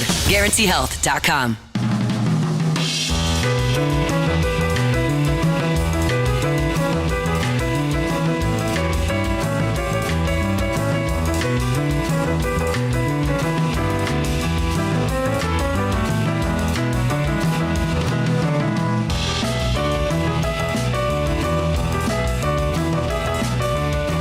Guarantee Health Solutions brings you our Monday shows each and every week. You can find them online at GuaranteeHealth.com. They're guiding health forward at Guarantee Health Solutions. They're a healthcare growth partner for you. If you're a medical office of any kind, whether you're talking urgent care, dental office, medical clinic, a hospital, emergency room, and you're just looking for some help in various ways, that's what Guarantee Health Solutions is here to provide. Trouble getting patients in the door? They can help with that. Trouble with billing? They can help with that. Staffing? They can help with that. Marketing? They can evaluate your website, look at your SEO. They can handle events for you. Traditional advertising like radio and television, they've got it. They can track those numbers and make sure that you're running as efficiently as you possibly can. Hospitality is a huge key with Guarantee Health Solutions. They're trying to make sure that your healthcare operation is patient-friendly, making sure that patient experience is a good one. They can do staff training and make sure that everything is on the up and up. If you're in the medical world, you're concerned with helping patients, right? Let Guarantee Health Solutions help you with all the other stuff that goes into that. That's what they are here to do. It's Guarantee Health Solutions. You can find them online and learn more about them at GuaranteeHealth.com. Guarantee Health Solutions, guiding healthcare forward. So LSU and Northeastern tonight from the box. I'll tell you candidly, I don't know what time that game starts, so let's look. I'm guessing 6:30. I was right. 6:30 start time here on this Monday. LSU has the opportunity to pitch this game however they want to pitch this game, because you really only have, I would suggest, probably one arm that you're not going to use. Like, clearly not the starters of the weekend, but we're not talking about that. You're not using Smith. You're not using Moore. You're not using Evans. But the only other arm that's down is Rizzi. He threw 38 yesterday. Everybody else is available. Sheeran closed the game on Saturday. He only needed 15 pitches to do it. He's perfectly fine to throw. Guidry can come back if you want him to. I don't know that they would want him to. He pitched on Friday, had Saturday and Sunday off. That's 2 days off after 50 pitches. They wouldn't want to bring him back. They could if they had to, but they wouldn't want to. So if you're looking at it, you really only have 5 guys that are down today. And so if you want to start Cooper Williams, you can. Do you think he's your best arm? Get after it. Want to start Zach Cowan, get him back out there after some bumpy early outings? You can absolutely do that. You want to go with a freshman that you want to get an extended look at, Reagan Ricken. You can absolutely do that. They have any multitude of options to pitch this game. It is one of those rare 5-game weeks where you've got Monday, Wednesday, Friday, Saturday, Sunday. You feel like this coming weekend, your starters will not be on a significant pitch count. So you feel like entering the Sacramento State series, your starters should be able to eat significant innings. There's no restriction as to why they wouldn't be able to do that. I'm not telling you that William Schmidt's definitely pitching into the 8th and that Cooper Moore's definitely pitching into the 8th again, but they have that capability, and you're facing Sacramento State, who hasn't been very good. So as far as making sure you've got the available bullpen options for the weekend, it shouldn't be an issue even though you're playing 18 innings in the midweek. But you use so little pitching over the weekend that you can do whatever you'd like. So the question now becomes, Hunt, what would you like to see? Well, basically the same thing that I told you last week entering that midweek action. I need Zach Cowan to throw the ball a little bit better and to get out there and throw some strikes and get some outs. I still believe he can be a big part of what they're trying to do. But I also believe that his role is going to be lessened than what it was last year. Last year, he and Evans were two of the stoppers. I think Guidry and Sheeran have clearly emerged as those two guys. Rizzy is a guy they trust a ton, and I think Newt is moved into that veteran role that you saw him as a safety net last night. But Cowan is still valuable. He can start. He can be a guy. Like, here's a role that Cowan could assume that isn't the sexiest role on the squad, but hypothetically, your Friday guy, Kason Evans, goes out there. He gives up 3 in the first, and then he issues a couple walks in the second and gives up another run, and then his pitch count gets elevated, and he gives up a homer in the third, and he just didn't have it, and all of a sudden you're down 6-0, and it's the third inning on a Friday. Well, I think you could go to Zach Cowan there, and hypothetically, he could give you 4 innings of shutout baseball and get you back into it. Like, he's been in a high leverage role. He's gotten SEC hitters out multiple times through a lineup. Like, maybe he could be a bridge. Maybe he's a guy you need on Sunday because you played 2 games on Friday and Saturday, and you've used Sheeran, and you've burned Guidry, and Rizzy's done, and like, you got to have somebody to pitch the end of games. Either way, I need somebody to fill those roles, and Zach Cowan hasn't proven to this point through a couple outings that he's up to that challenge right this second. I'm sure Jay Johnson would still trust him to do it because Jay trusts his older players, and you have a long track record with him, a full year at Wofford, and then last year when he was really good for almost the entire year. Save probably 3 outings, he was really good. But he hasn't been very good early this year. So I'd like to see him throw it over the plate and get some outs. I would like to see him start the game. Cooper Williams has got to throw. You got to get him out there. I don't know anything about Louisiana Lafayette. I don't know how left-handed they are. I don't know how right-handed they are. I don't even know how they're swinging the bats. I'll cross that bridge, I guess, when we get to it on Wednesday. I'm gonna go to that game in Lafayette, but I haven't. I don't know anything, so maybe there's an element of saving somebody for that start and going with the rest of the pen. But I also don't hate the idea of tossing Reagan Ricken out there in one of these games and saying, "Hey, can you throw 4 innings?" Because depth is never a bad thing. And I told you this last week when I saw him pitch, and I'm very much sticking to it. Watching Reagan Ricken pitch, I went, that looks like a dude. That looks like a weekend starter. That looks like a guy with a bright future as a potential ace at LSU. Doesn't mean he will be. It just looks like that kind of stuff. And you saw last year, Jay Johnson get William Schmidt those midweek starts and say, hey, I need you to go 4 innings. And he did that a lot of different times. And sometimes it went really well, and sometimes it was a little bit bumpier, but he wanted to get him starting experience in a low-pressure environment, so he did it all year long. And maybe that's the spot for Ricken tonight or on Wednesday. And maybe they want 4 more innings from him. Which spot's a little bit comfier? Probably at home against Northeastern as opposed to on the road at Louisiana Lafayette, because despite the fact that there will be significant purple and gold in the seats on Wednesday, there will be more red. So do you want to start Cowan in that game because he's seen it all and pitched in Omaha? I don't know. I'm very, very interested to see how Jay Johnson wants to work that. To me, those are the three most likely options as a starter. To see Williams, because he's probably your best available arm. To see Ricken, because you think he's a freshman that is a stud, or to see Cowan, because you need to get him going. Those are probably three. But I would expect to see 6 or 7 pitchers tonight for LSU and something similar to that on Wednesday. That's the pitching plan for this deal. Now, I told you on Friday that Northeastern came into the box with a team ERA of 15. And they did. And they had gotten run ruled by Minnesota twice. And you really, really hope that LSU busts out of this funk tonight, because they have been in a funk. I went through it all in hour number 1. If you were here with us in hour number 1, you heard some of these numbers, but I'll toss it to you again. You, for the weekend, were 14 of 85. That's a 165 average. With runners on base, you were 6 for 43. That's a 140 average. And with runners in scoring position, you were 2 for 24. That is a 0.83 batting average with runners in scoring position. They're going to break out eventually. I just kind of hope it's tonight. This is a pitching staff that's able to be picked on. They've played a lot of games in a short amount of time this weekend at the box. So no matter how you pitch it, it should look pretty similar. You should be able to hold Northeastern down. You got to break the lumber out. You got to get some hits. They got to find a way to figure that out.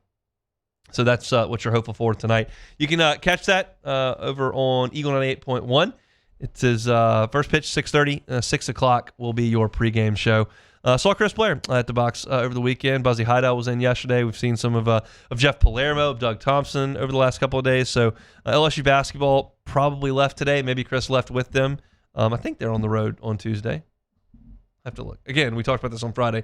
I don't know the schedule anymore. I know what they've got left. It's A&M at home closes it. So they're going to Auburn, I think, this week. Yeah, because I was wrong in saying it was Oklahoma. Yeah. They're going to Auburn this week. I think it's tomorrow, so they'll have left today. Maybe Chris goes with them, and you've got a fill-in crew tonight, but you can listen to it either way on Eagle 98.1, and that first will be at 6 o'clock for a pregame show, 6:30 first pitch from the box. I will have a story up on LouisianaSports.net when it goes final after the Bombers game over there at the T-ball field. So looking forward to all that action in Baton Rouge tonight. Gotros Outdoor Power. Gotros Outdoor Power. Love telling you about Gotros Outdoor Power. The grass is growing. It's time to get that zero-turn mower out, right? How about you get one from Gotros Outdoor Power? They've got the largest Hustler inventory in the state of Louisiana. Also, largest parts inventory in Louisiana. 2 locations here in Baton Rouge, on Airline Highway, of course, in Gonzales as well. They've been at it for 22 years. You can get a zero-turn from a lot of the big box stores. I know that. You know that. Go with the family-owned and operated business. Been doing it in South Louisiana for 22 years. Not just because you want to support local business, because the customer service is just going to be significantly better. They've got trucks on the road 8 hours a day all over the state of Louisiana. They've got parts. They can deliver your equipment. If you need a zero-turn mower but you don't have a trailer to get it home, just let the folks at Godro handle that for you. They're open Monday to Saturday, and Saturday's a half day. So get on by and see them. They can get you behind the wheel of a new Hustler mower for under $100 a month. It's Gotros Outdoor Power. You can find them online at gotrosonline.com. When we come back, Saints, could they look at one of the best available options at edge rusher via the trade? Giants may be stepping up. We'll talk about it next. The Hunt Palmer Show. First American Bank and Trust. First American Bank and Trust started up in 1910. 116 years later, they're still humming. 25 locations throughout Southeast Louisiana, and that means there is always one near you. So if you're up I-12, St. Tammany, Tangipahoa, they got you. You're down the Bayou, St. John, Lafourche, Terrebonne, they got you. You're in Metairie, they got you. Just outside Baton Rouge, Dutchtown, Jones Creek, they've got you. First American Bank and Trust. They've got branches everywhere in Southeast Louisiana, and it's time to make a decision on your commercial loan. When it's time to make a decision on your personal loan, that decision's made in Southeast Louisiana with someone in your community. It's a community bank. It is. That's when you go in there, you're going to see people that you know. But that doesn't mean that they can't help you out with the things you need as a larger business. They got 25 locations. They've got the capital. It's First American Bank and Trust. Stop on by and see them at one of those 25 locations throughout Southeast Louisiana. First American Bank and Trust. Another roof gone too soon.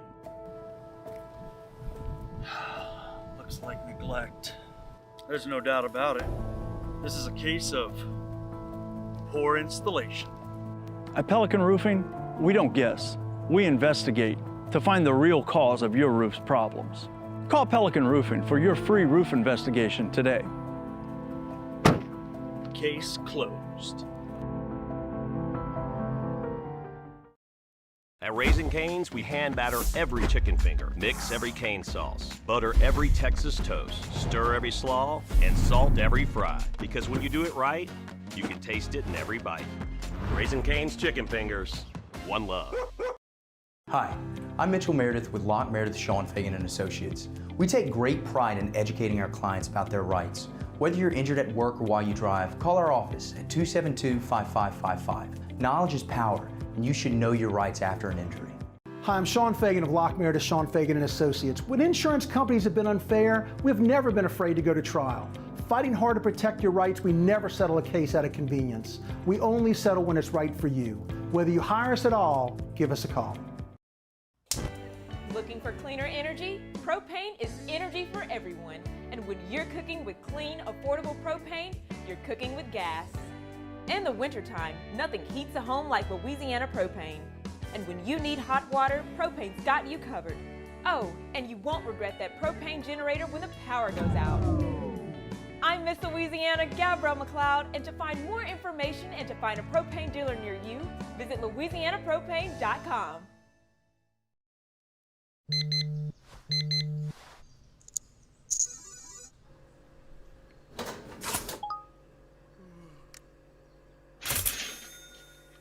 Sometimes you ignore the signs, even when they're right in front of you.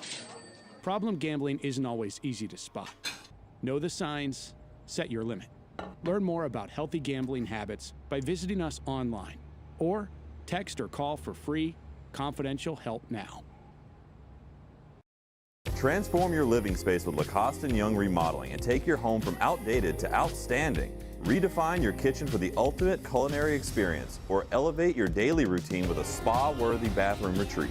Our skilled team brings 3D modeling to life to ensure your vision becomes a reality. We believe luxury should be accessible and offer tailored solutions to fit your budget without compromising quality. So contact us today for a free estimate. Lacoste & Young Remodeling, providing perfect solutions for your dream home. Supreme Jasmine is premium American-grown rice. From local farms to your table, every grain is supreme. You're listening to The Hunt Palmer Show, brought to you by Guarantee Health Solutions. Guarantee Health Solutions, guiding healthcare forward. GuaranteeHealth.com.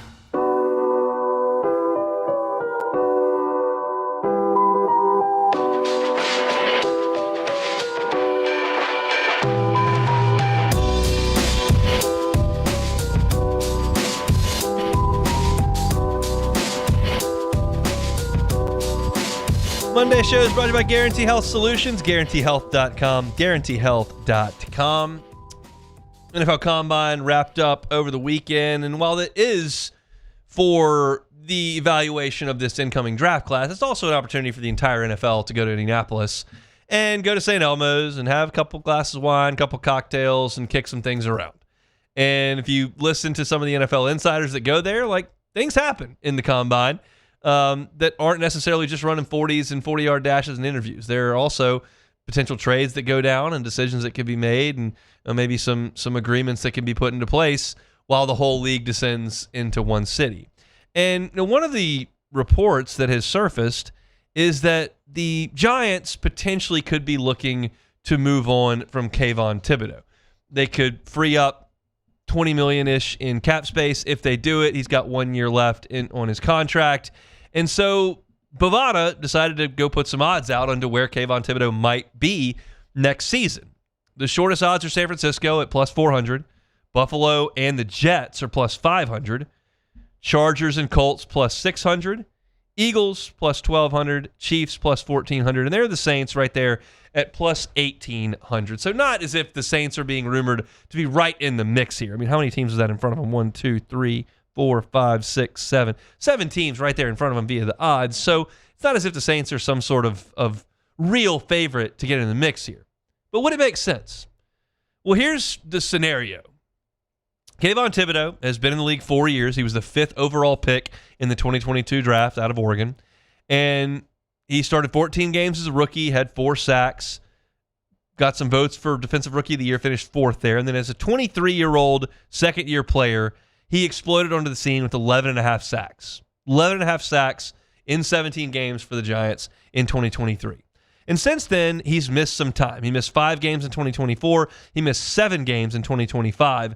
And so his numbers have not been nearly that productive in the last 2 years.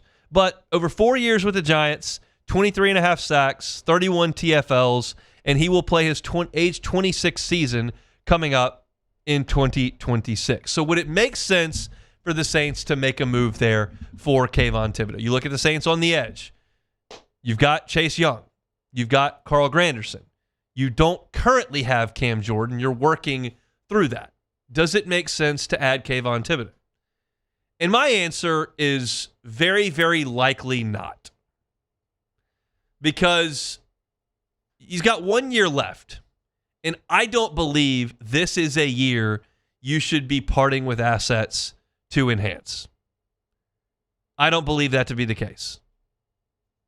I don't think this is the year you deal out draft picks or assets on your roster for the next 17 games. Because that's all you would be guaranteed with Kayvon Thibodeau. Now, you could certainly talk him into an extension, and he's very much in his prime, but that's going to be expensive because he's got all the measurables you want. He's 6'5", 260, got some significant statistics in his back pocket. He's not going to be cheap. And you've already got a pair of starting ends that you feel okay about. Depth is a good thing, but this doesn't feel like the spot you're spending a bunch of cash on right this second. So I just don't see the fit here. I certainly wouldn't endorse trading away a draft pick, which would have 4 years of control on it, for 4 months of Kayvon Thibodeau.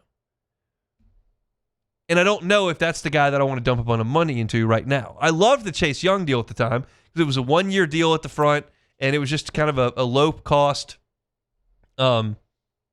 risk-free move to bring him in. And he did fall in love with the organization and the city, and then he signed an extension. But there's no guarantee that happens. So to me, as I look at this, like Kayvon Thibodeau is a very, very attractive piece to try to add. And to do that would send a jolt through the fan base going, oh, they're trying to win right now. And there's value in that, but not enough. And I'm not parting with assets that have significant years of control in the back end to go get Kayvon Thibodeau, which is either going to be a rental for 1 year when I don't think the Saints are a threat to win the Super Bowl, hot take, or 2, just hoping that you can sign him to a free agent deal. So this one doesn't make a lot of sense to me for New Orleans. There are some moves for some players that I would find to be reasonable. A guy with 1 year left on his rookie deal who's going to want a major payday, probably not. This is a move you make if you're at the end of the Drew Brees era and you're just trying to get as good as you possibly can for year one. And if I need to part with a couple of draft picks down the road, I can do that because I got to get this guy in to help me win this year. I just don't think the Saints should be making any move where the underlying theme of it is we're trying to win this year. Doesn't mean they're not trying to win games this year. They are. Doesn't mean they're not trying to win the division this year. They are. But mortgaging future years by giving up assets to go get somebody like this, I just don't think is a wise decision. I don't think they'll do it. There's a reason Bovada's got them significantly down the list. There are some really good organizations that probably have a greater need and are certainly in a different situation than New Orleans that Kayvon Thibodeau probably makes a lot more sense for. So to me, I think Kayvon Thibodeau is a really good player. I'm okay running it back with Chase Young, Carl Granderson, and Cam Jordan this year if you can sign him to a reasonable deal and maybe assessing that position again next year. And hey, here's the deal. If you like Kayvon Thibodeau, think he's a good player, think he'd be a great fit in New Orleans, well, keep Cam Jordan this year, keep Carl Granderson this year, keep Chase Young this year, free up some money for 2027, and guess who could be a free agent? Kayvon Thibodeau. And if you feel like Shucks made some real steps and you feel like you were a really solid team in 2026 that's on the precipice of a really great 3-year window, and you feel like stepping up to the top of the market where you've never shopped is available to you in the next offseason, Kayvon Thibodeau is likely going to be there. And that's when you go make that move. And you don't have to give up draft picks that have multiple years of control to do that. And you might get him at a spot where your window is wider and your hope to be nationally competitive and to be a Super Bowl threat is realized. Not this second. I just don't think it makes a ton of sense. That's where I am on that. Jordan? Nah, I totally agree. I hate that I keep bringing them up because it just feels like they're the cautionary tale of do not do what they're doing. But like I said, the Commanders, you just one good year with Jaden, and now they're literally crumbling right now. We're going to get to one of them and then take it or leave us, but like they're crumbling right now. They're going to let go of Debo Smith too. So it's just like you don't want to bite the apple too fast. Let's see what we have with Shuck this year. Now, if this was Madden, all in, go get Thibodeau. Like, go get as many names as possible. Yeah. But unfortunately, this is real life, so you can't do that. And again, like you said, he's on a 1-year contract. He's going to want to get paid. He's going to 26, 27 years old. This is when you get paid, so he's going to look for a big deal. I feel like the Giants are going to put him on and, like, approve it. Like, let's see what you do this year. Somebody's probably going to want to bite him, trade deadline. He would be an incredible addition for the end of the Breeze era because you would get him in a contract year where he's trying to go nuts. So that would be a perfect time to add him. But you're in the exact opposite spot. Yeah. You're not in win now or nothing. You're in let's win over the next 4 years. And he's just not guaranteed to be there for 4 years. Also, we're winning the next 4 years, but we're in a position where, like, let's see what we really have. Yeah. Like, let's see if Shuck can, teams got film on him. They're going to try and game plan around him, try and shut him down next year. So let's see how he's going to adapt to that. Now, next year, Shuck shows out and he actually separates himself like, oh, no, this is really the guy.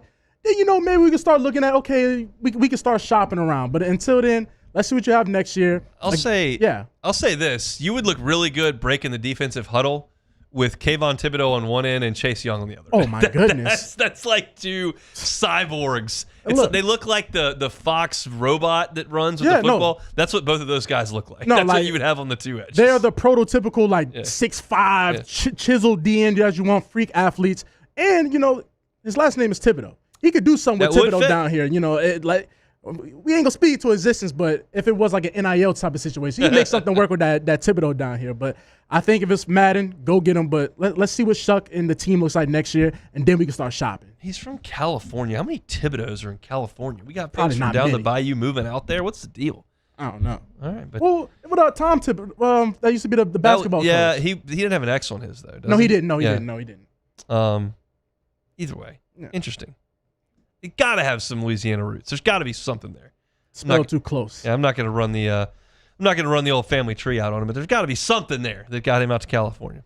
But we'll come back and close it out next. The Hunt Palmer Show. Boudreaux's Electrical Services. Boudreaux's Electrical Services. Get that Generac home standby generator installed and give yourself the peace of mind to know that you're not going to have to deal with power outages. We get them down here. We get hurricanes. You know it. We get those nasty summer storms. You know that. Bad drivers running into poles. You know that. We had a winter event 3 weeks ago. Power outages are just a drag, no matter what causes them. Give yourself the peace of mind to know that it's not going to happen. Get that Generac home standby generator installed from the folks at Boudreaux's Electrical. Neilman and Melissa have been running Boudreaux's Electrical for 40 years in South Louisiana.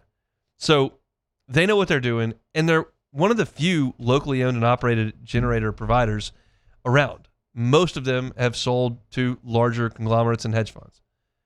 You can do business with a local company. And that, one, helps local people, which we like to do. And two, the customer service that comes with it is phenomenal.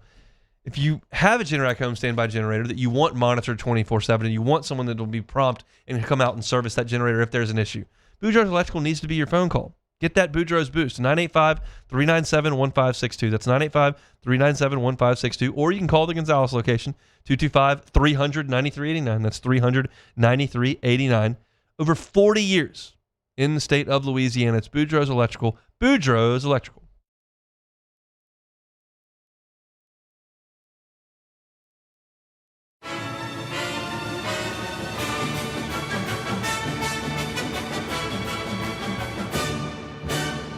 The Cane's Box Combo, a symphony of flavors. Raising Cane's chicken fingers, one love. When it comes to choosing energy for your family and your home, make the smart choice with natural gas. You can count on efficient and affordable natural gas to keep you comfortable and reduce your environmental impact to help protect our planet. Together, we're fueling our energy future. Atmos Energy. Lock Meredith, Sean Fagan and Associates has won for our clients over $175 million over the decades, but our greatest success is our clients who have chosen and trusted us to help them. Whether you hire us at all, give us a call. You've got nothing to lose. Hi, I'm Sean Fagan. If you get injured, you could be staring at medical bills, repair costs, and lost income. Life can be turned upside down. At Lock Meredith, Sean Fagan and Associates, we'll work to turn your world right side up. Hire us, and like thousands of our clients, you'll be glad you did. Looking for cleaner energy? Propane is energy for everyone. Propane water heaters are very cost efficient, and the savings are even greater with a tankless propane water heater. We all know that Louisiana propane is a safe and environmentally friendly fuel. So why not go green while you save some green? I'm Miss Louisiana, Gabrielle McLeod, and for more information, visit louisianapropane.com.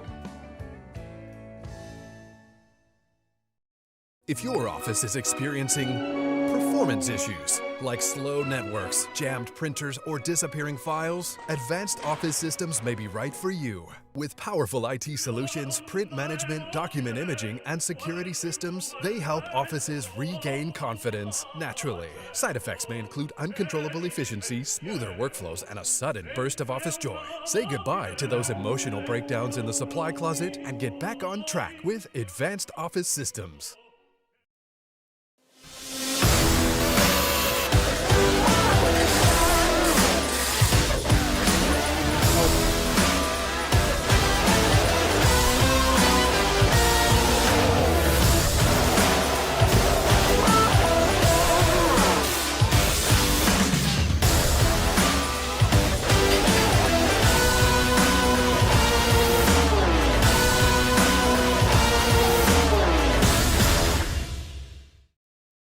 At Auctioner, we know healing is a team sport.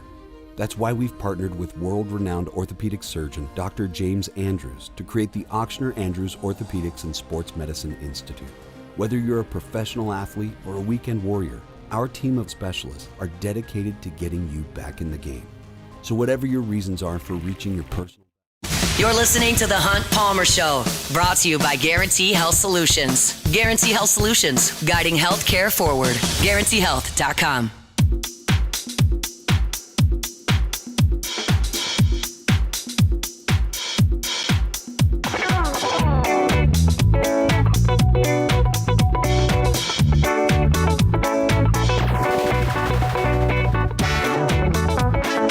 Monday show is brought to you by Guarantee Health Solutions. Find them online, GuaranteeHealth.com, GuaranteeHealth.com. Ken Mulkey's team wraps their regular season with a win. They will take to the hardwood in Greenville on Friday. And looks like we're going to get round two of LSU and South Carolina on Saturday. Would be a pretty big upset if either the Tigers or the Gamecocks lost on Friday. So we'll get to see it one more time. I don't know if – I don't think Dawn Staley cares at all. I don't know if Ken Mulkey wants to play that game or not. I get the sense I would probably rather play it when all the chips were down in the NCAA tournament if you have to, as opposed to playing them a third time if that has to happen. But we'll see. No, man. Regardless of the fact, it's going to be a heavyweight. Like, it's going to be vitriol in the crowd. It's going to be disgusting. Kim feels about the SEC basketball tournament the way John Calipari did, where they just don't care. Calipari said this like on the record, and his Kentucky team's won it a few times, and he's like, I'm not here to win the SEC tournament. It's like it's a lot of basketball, risk for injury. Like it's just you might have tired legs and you're trying to travel the next week. Like they don't really care that much, and it's kind of how I feel about the SEC baseball tournament. Like I like the SEC baseball tournament on like Tuesday, Wednesday when they start playing baseball at 9 a.m. Yeah. But by the time you get to Saturday, like I'm ready for LSU to go home. Like you don't need to be here anymore. I wouldn't blame it on the SEC tournament, but it certainly happened while you were there. You lost Christian Little in 2024 as a pitcher. He got hurt in the SEC tournament, and he couldn't use him in Chapel Hill. And you were kind of one pitcher short in Chapel Hill. You got to go to Gage Jump to try to close out the game, and then he couldn't get you to the finish line. And like you're kind of one pitcher short, and he got hurt. So sometimes you got to go to Hoover and play your way into something, but sometimes LSU's in a position where they don't need to do that. And this LSU women's basketball team, maybe you can pull yourself up to the one line with a SEC tournament win, but Maybe not. And so we'll see what they do. But they're probably going to end up playing South Carolina on Saturday. Yeah, but you know what? I think I know football is not this tournament style like baseball and basketball is, but we're kind of getting to that point to where people don't care about winning the title, like winning the SEC. Yeah. Like, people don't care about that no more. Same way how you don't care about the SEC tournament for baseball, and they don't care about winning the SEC title for basketball. Right. So why are we keep doing it at this point? Money. Yeah, right, true. Money. TV pays the bills. Right. You're going to have to find a compelling argument. Get Greg Sankey to pull that SEC football championship game out of Atlanta and off TV, because it makes the conference a lot of cash. Very true. We'll close it out with some Take It or Leave It. Take it or leave it. Take it or leave it. Today's hottest stories in sports, news, and sometimes even Hunt's life. The question is, will he take them or leave them? All right, so we're going to start it off with a little bit of NFL, I guess you could say free agency news. So the Miami Dolphins made it clear that they wanted to get rid of Tua, trade him, right?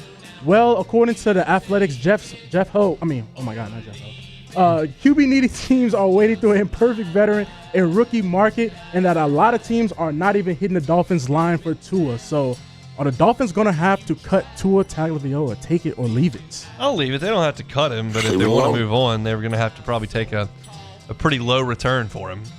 Somebody will take him off their hands, yes, but it may not be for the value that they think they were going to get when they decided they wanted to make that decision. So I don't think they'll have to cut him, but I don't know that there's a big market for Tua at this point. It's because of his contract. Nobody wants to take on his contract, so I don't know. We're going to see.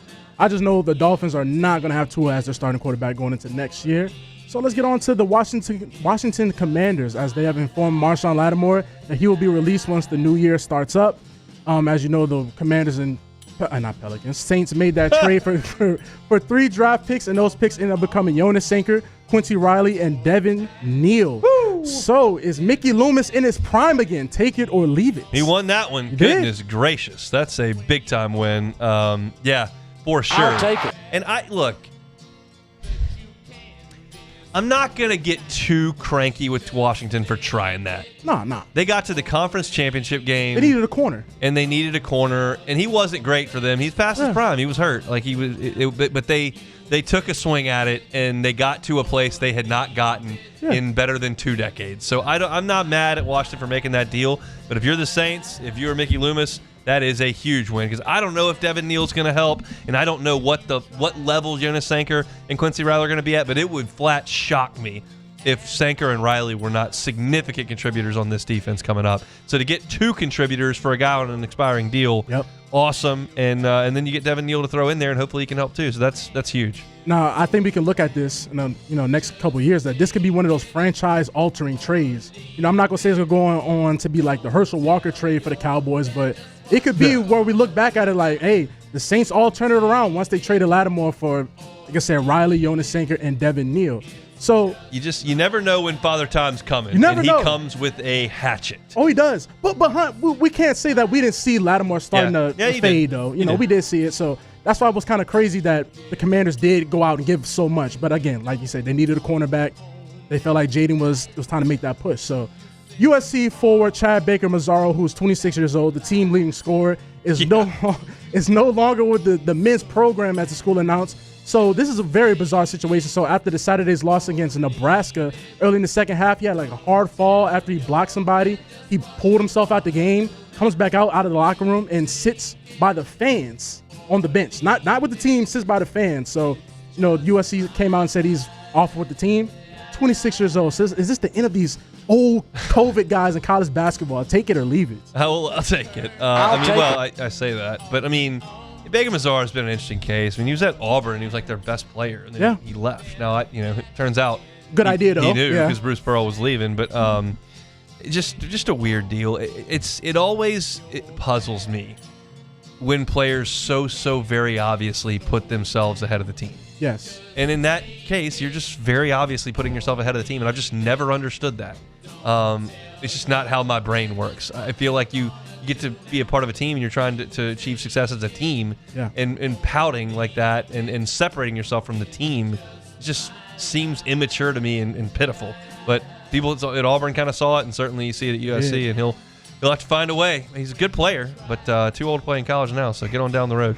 Yeah, no, he averages 18 points a game, so he's not a scrub. But like I said, we're talking about maturity, and I keep harping on the 26 thing because we're talking about maturity and you're 26 years old. We're not talking about a highly touted. You don't have it. You just don't have it. Yeah, we're not talking about a highly touted 17-year-old that's, tripping on the bench. No, this guy's 26 years old, and he's having issues like this. So that's it for Take It or Leave It. All right, that's it for Take It or Leave It here on this Monday. Again, we're brought to you by Guarantee Health Solutions. Find them online at guaranteehealth.com, guaranteehealth.com. Quick moving show here to crank up the week. I talked a lot about LSU baseball today. Spent about an hour on it in total. Again, to go over my lead from the show, and you can go back and listen to this on demand if you'd like to. I just think that what you saw from William Schmidt yesterday was potentially very, very, very important to this baseball team moving forward. And loved what you saw from Cooper Moore as well, and not bad at all from Case and Evans on Friday. Just needs to take a step like we've seen Schmidt take a step in the last 2 weeks. The pitching was great. The offense has been poor, and they need to shake out of that, and that needs to start tonight against Northeastern. I talked about that game as well. So a lot of LSU baseball on tap early in the show. Also talked a little bit of LSU football, how those guys fared in the Combine. Our LSU channel on YouTube, wherever you find your podcast, if you just want LSU content from us and don't want to wade through 2-hour shows to get it, Hunt on LSU is where you can find it, Hunt on LSU. Talked a little Saints as well. Should the Saints be interested in Kayvon Thibodeau? You can find that discussion at Hunt on Saints, wherever you find your podcast, or, of course, on YouTube as well. So that's it for us today. Tomorrow's show, we will look at LSU and Northeastern. There's a cool athletic story that I didn't get to today that I'll get to tomorrow. They went through and looked at who will be coaching all the Power 5 teams in football 4 years from now. And I think it was a fascinating look. We'll do that on tomorrow's show. Matt's going to drive you home next on AFR. Have a good Monday. We're back Tuesday. The Hunt Palmer Show. Marucci, right here in Baton Rouge, founded by two former big leaguers and their athletic trainer. They started handcrafting bats for some of the best players in the game from a shed in 2004. We've fast forward 22 years. They're now not in a shed anymore. They're the official bat of Major League Baseball. You'll watch the World Baseball Classic coming up on Friday, Marucci bats. You watch the Major Leagues coming up this season, Marucci bats, the official bats Major League. You watch LSU play tonight, Marucci bats. Go by and take a tour. It's such a cool operation to see where the official bat of Major League Baseball is made, and they make 1,200 of them every day. Take your youth baseball team, take your youth softball team, take your family, go yourself and see where the official bat of Major League Baseball is made. You can find them online at maruccisports.com/campus-tour. Every ticket, 20% discount on the Campus Tour store and in the hitter's house. It's Marucci. They're online at maruccisports.com, maruccisports.com. These ice cubes could have been a thankless bed for an all-you-can-eat